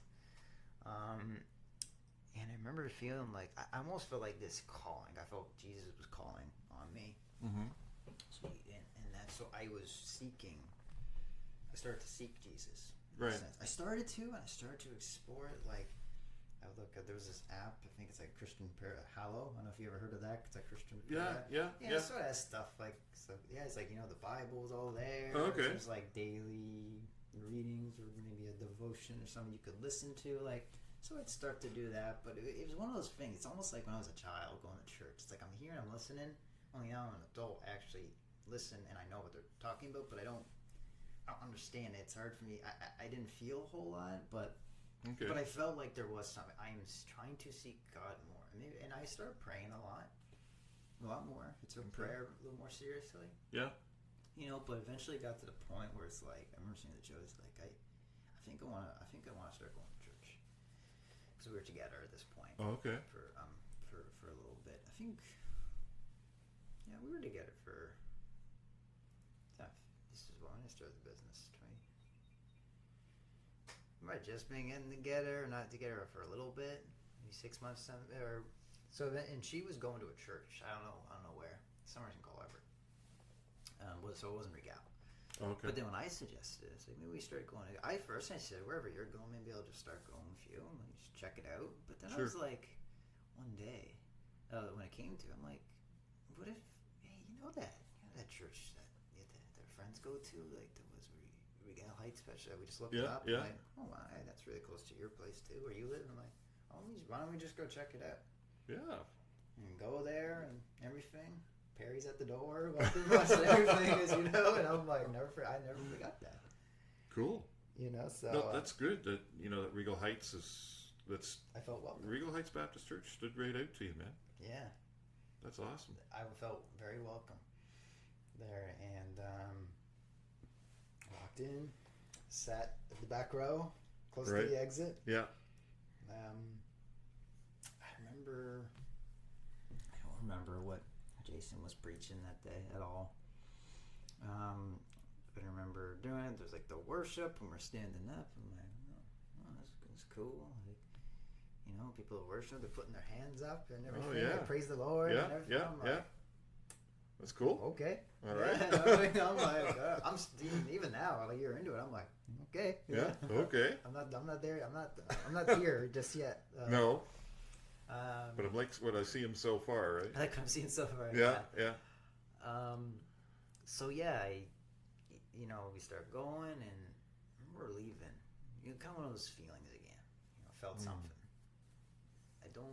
At the time, I don't know if it felt this way, but then as God started to reveal Himself to me more and more as I kept attending church and everything, He almost felt like that feeling turns into a voice. It kind of starts as a feeling, then it turns into a voice, and so what I heard was follow me. Okay. I feel like Jesus called on me. And then eventually, Josie wanted to get baptized, right? Oh, okay. I wasn't thinking about getting baptized. I'm thinking like, well, we were both brought up. She's Lebanese, so her family's Maronite Catholics, right? And that I was brought up Catholic. We were both baptized as babies, so I didn't really know anything about baptism. So I didn't. So just in ignorance of it, I was just thinking, okay, we've already been baptized. Like, I don't know. Why do we have to do this again, right? Yeah. I want to go just before you go on to the baptism. What was the time that you actually came to Jesus? Because as you know, you need to come to Jesus first, have faith, and ask for forgiveness of your sins and everything, and then you go to baptism. Where does that fit into the situation? I think my belief in Jesus was a lot. Definitely after the baptism, my faith definitely grew, for sure. But but it wasn't like I just went to baptism first and then I came to believe. It was like, no, I slowly, because I want to say like we're just April. Yeah, it was probably around this time last year that we started going. Okay. And then in September, I want to say early September, was when we got baptized. Okay. So I'm trying to just do the math there. That's like 5 months, 6 months, something around that. And just go in there, and I'm listening, and I'm listening, and I'm engaged. I'm fascinated. Sure. And so I start reading. I think before we got baptized, I had met with Jason, the pastor. It was close to the baptism, actually. Okay. And well, just a one little thing, because he does like, I think he puts on a baptism class. Yes. Before, just to educate some people just about so you it. understand Like what you're doing. Yeah, just like what you were just saying, right? Yeah. Everything talk, because a lot of people have this preconceived notion. It's like, oh, I need to do this and that. I need to be a church member. I need to be involved. You got to go down through the cake mix, right? Then I'm worthy of baptism. Yeah. Kind of funny, that was my thought. Yet I was baptized as a baby and didn't know what was going on, so I don't know how I arrived at that conclusion. Now that I think of it, it actually just occurred to me. Yeah. But I think I slowly realized that, like, when I was praying, I'm like, I start praying not just in general, just something. I pray to Jesus. Cool. Pray to God, and I just knew that. And my prayer life has grown for sure. But eventually it was like, you know what? I think I actually do believe in this and all this stuff. Like, I met with Jason, and I was asking, like, I'm getting baptized. It's like, I don't kind of tell him a little bit of the background with faith and with Christianity, and I'm like, I don't really know, like, I'm getting baptized, but I'm like, I feel like after being baptized, like there should be something I do that is almost in service to that. Like, I should be pursuing. It was like I didn't know how to approach the faith. Right. So I had the Bible. I didn't know how to approach it. Okay. And it was like, and then he told me, and then he points me to Matthew chapter 5. And everything, Sermon on the Mount. Mm-hmm. And he's like, just start reading there. And he was like, and if you have like a Bible app, you can actually listen to it. And if you're like working, I'm like, oh, cool. And so Matthew chapter 5, and I started listening just on audio, all the Gospels. And he's telling me the eyewitness accounts of Jesus' life. Right.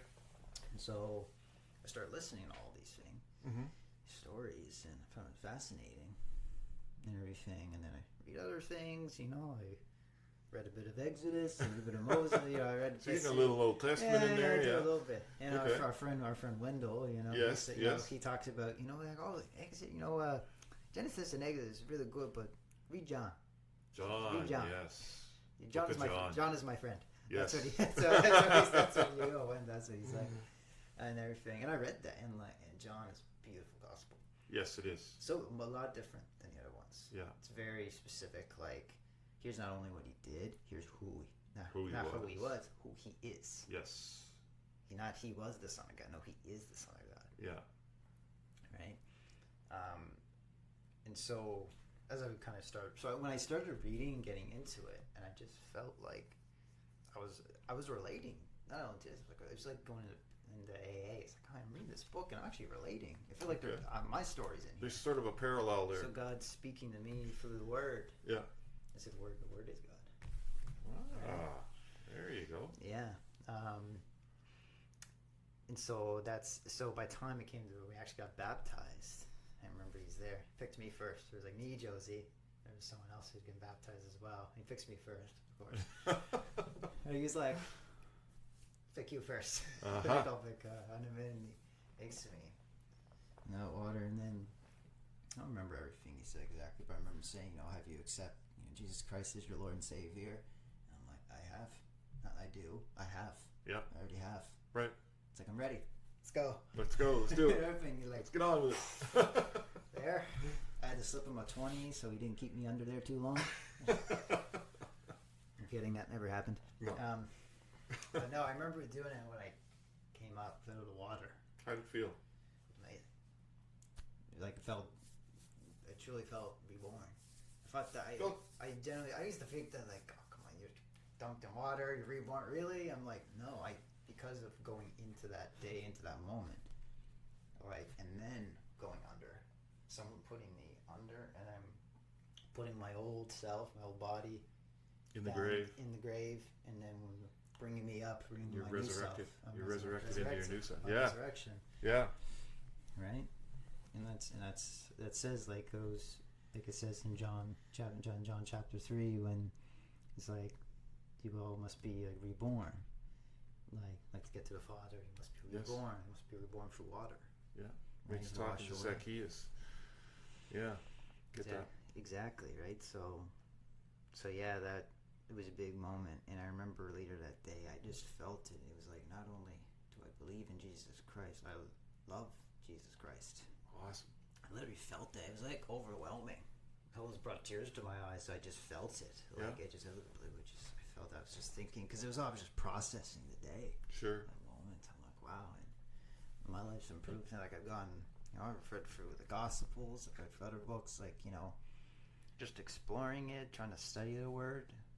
Part of a Bible study with some members from the church. Like I said, part of the Men of Excellence, group. And so like I've grown a lot there, just building these relationships in the church, right? My faith in Christ is the reason I'm getting married. I asked God to tell me if Josie is the woman I'm supposed to marry. And I remember this kind of actually occurred to me very recently, because I felt it. I felt that, yes, this is the one. Yeah. Yeah. But then I was trying to think what, and I remember there was this moment, and this was actually before we got together. By the time we were married, we'll be together like 2 years. Okay. And I remember there was a moment when I was thinking, because I was single, but we were friends and everything. And then I was like, I remember this moment. I just looked at her, and it's kind of one of those things when I first laid eyes on her. It's like, oh, she looks pretty good right now. But she's looking good. All right. A little hot. Yeah. And I'm like, and I think that was God revealed that she was the one then. Not when I asked him, when I wanted to propose. Mm-hmm. It was, that's why I kind of knew right away.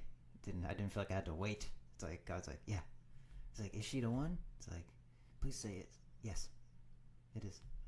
I've already revealed this to you. Open your eyes. Wow. And I thought about that recently. Okay. I was like, he revealed to me then. And then we got together. Mm-hmm. We're sinners. We lived as sinners for a while, but then, we found the Lord together, and that's, our relationship's changed a lot. The dynamic has changed, and, now as we get ready to getting married, like, there's a lot. You could talk about our what we want our marriage to be. Right. What roles we want to play as husband and a wife, and talk about children. Children, I always say it's written, be fruitful, multiply. Yeah, that's right. I'm not taking that with a grain of salt. All that. But we've done some counseling. Sure. Pastors, so and it's gone very well because we've had a lot of the conversations, and we've been together a little longer. I've been told that he said to me you guys have been together like a little longer than some younger people I've counseled that want to get married too, right? So I know you guys have a lot of history, so and it sounds like you guys have a lot of conversations already. So we've done very well in the counseling, right? So and now we're getting closer to that day, a big day. Wow. So yeah, it's not just in my relationship, like just how I act, like who I am. Like this year in particular, I feel because when I actually proposed to Josie, I remember with my business, I wasn't taking it very seriously, right? And I was almost, I definitely, luckily it was a very slow season, like December, January, a little slow for like construction and trades and stuff, which was a blessing in disguise because I needed a break. Because when I started my business, I did not know Jesus. Mm-hmm. So I had views about wealth, making money, and just different values, just all my values, my whole life. It was changed. So even when I gave my life to Christ, there was it's like I was still holding on to my old life when it came to my business. Like I was looking at wealth. It's like I can't love money more than you love Jesus. Right. Right. So, but then it's okay. Well, how do I? Well, the point of having a business is to make money. So then it's like it's like what the heck? Like how do you do that? Well, how does this work, man? Yeah. And then I thought, it was like, am I supposed to have this business? I don't know. And then I was like, it slowed down. I wasn't working much. And then I was working for for Josie's dad. He owns a restaurant. Okay. Jacob's Lounge, Portland Street. I'm going to plug that. Yes, you should. Yes, best pizza and wings. There you go. And I was working with him in his kitchen. I love cooking, right? So yeah. It was always fun. I was having some fun, and I thought, oh, maybe I could do that. Maybe I could do this for a little bit. Like, I don't know. And I just lost focus, my business. Okay. And then it was like, I kind of got that tough love from God. I felt like it was like, okay, you want to do this? You want to go away or be chef or whatever? Yeah, it's like, that's your passion. Cool, do that. If you're a single man, if you want to think about yourself, right? Just yourself, right? But no, you're gonna have a wife soon. You want children? And okay, then you got a family. Yeah. This isn't gonna be sustainable. This is not gonna support that, is it? No. And no. I wasn't listening to that. So I thought God was being silent. But I think my prayers weren't like, maybe it was the way I was praying. What was I praying for? And maybe it was like selective hearing. I was going to say, was it a case of God was talking to you, but you didn't have your ears turned on? Show me the path. It's like, here you go, man. Like, you got this business. Just keep going, right? Yeah. But know that it's a gift. Anything good that comes from it is a gift from the Lord. In other words, trust in. I think he's trying to say to you, and don't let me put words in your mouth, but trust in me. Mm-hmm. Don't worry about it. Just trust in me. That's how I felt. And I remember crying out to God. Yeah. Because I thought, my son, where are you, God? And I remember meeting with Jason at one time. But right around that time, I think I had surrendered to God. Because every now and then, like I say, I've surrendered my life. But every now and then, there might be an issue. Mm-hmm. You got to surrender that issue to God too. Every now and then, I think that will come up in life. And so I said, God, if this business, I believe this is a gift you gave me, it's a responsibility you gave me, it could be good for me, my future wife, future children, support us, we can, generate some revenue, create a bit of a legacy there, leave something behind, right? So it was like, if it's your will to have me keep doing this, then I will do whatever you need me to do. Right. And there was like nothing. It was like dead, like no work. I was barely making any money. Mm-hmm. The second I surrendered to God, surrendered the business to God. It was like immediately picked up. I'm booking work, and now I think things are it's picking up a bit. It's going well. Business is good right now. And every time something good happens, I thank the Lord, because I said, like, I don't own anything. I'm just managing it for God. Ah, interesting. Yeah, because there is that story in the gospel about the rich young ruler. Yes. Where he says he wanted to follow Christ. Yeah. But he couldn't he couldn't love Christ more than he liked his wealth, his possessions. Okay. Right. Yeah. And like some people might twist that up, because I did. I think I twisted it up saying, oh, so like you can't love money, you have to love Christ only. It's like, well, yes, but it doesn't mean if God gives you gifts and everything, or he gives you money. Yeah, he can take it, but it's like, but he gave it to you. You're managing. But remember where it came from. Yeah, don't forget where it came from. Yeah. So anything good that happens, like if someone came and gave me like a $10,000 job, I'm like, oh my Lord, that's amazing. But it's like, but I'm just like, oh, thank you, Jesus. Yeah. And everything, yeah. like, it's like it's nothing I did. Like it's like, no, like it all comes from God. Everything good in my life comes from God. Everything that goes wrong in my life, I think, comes from me. if I'm being honest. Fair enough. And my life would prove that. Yeah. I think because I've gotten a lot wrong when I try to just put. When you did it your way. Yeah. For God's way. This is the way, the truth, the light. Yes. Mm-hmm. Yeah. There's not much more to say, man. I mean, you could go on and on about God and. Okay. Well, if you feel that you got your message out, and that's fine. Yeah. I mean, my message. I'll try to sum up my message. How would you sum up this conversation? This conversation, for one, is a gift from the Lord. Oh, I agree with that, man. I believe that you put me here for a reason. I think I experienced all the things I have in my life, particularly in the last 5 years. Some good things in the last 5 years, so I could share it.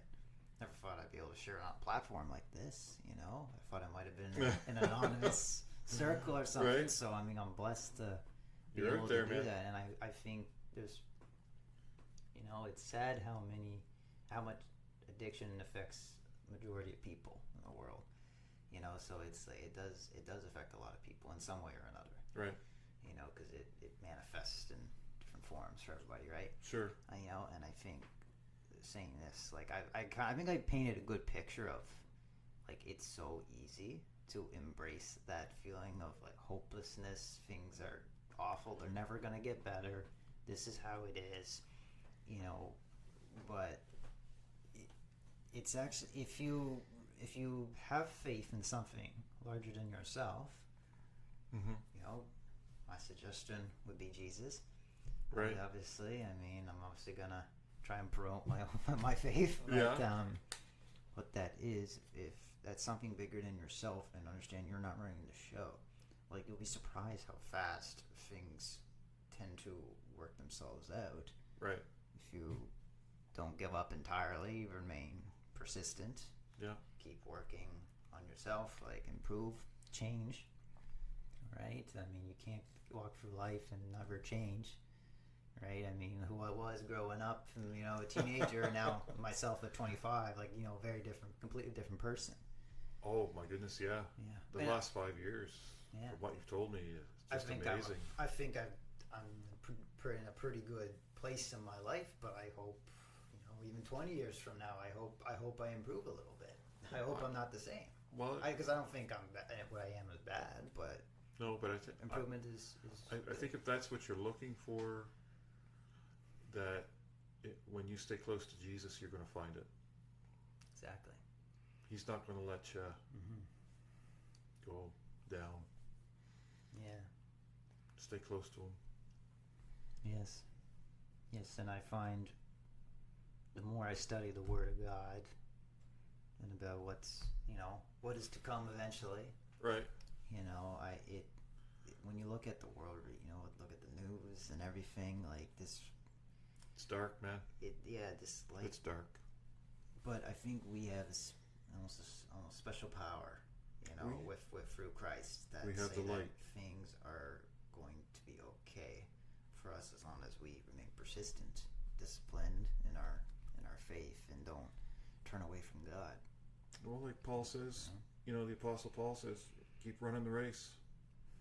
Exactly. Like he did. Yeah. Don't give up. To the very end. To the very end. All the way, anything. And the reason I take everything in this Bible that I've read so far very literally, and I believe all of it is completely accurate, and it really happened, because I don't think you can find a single event or just thing that someone believed in. Actually, a large group of people that someone believed in, and then were murdered, like, horrifically. Okay. And died believing in what they believed in. They gave up their lives for Christ. Like the disciples, they died. They were brutally murdered for their faith, and they did not deny them. They said, deny them, or we're going to do this. Go ahead. I can't deny what I've seen. And not only the disciples, but if you study church history, and you look at the people that have given up their lives for Christ and stood by their faith in Christ, it would amaze you. It would just blow you away. Exactly. Yeah. Well, it's like in I don't know which chapter it might be, but Jesus says, if the world hates you for loving me, like remember they hated me first. Yeah. So he tells you. He tells you right up front. It's like, and this is the way it's going to be. And that shows like how much it's like the weight that what he took to the cross when he died, when he was crucified, and we died for our sins. Like he paid the ultimate price. That doesn't mean it's like, oh, like my sins are forgiven, so I can whatever I can live life do what I want. Like no. He on multiple occasions says, "Go sin no more." Yeah. This must happen, but like through me, like no one comes to the Father except for the Son. Right. Can I read one verse just maybe in closing? You go ahead. Why don't we close on this verse then? Yes. And I think on that note, when I say the sacrifice, they made.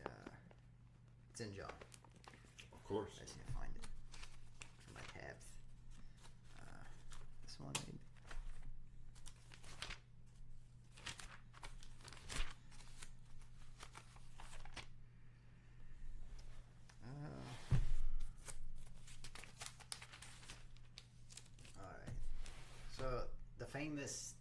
chapter 3, verse 16.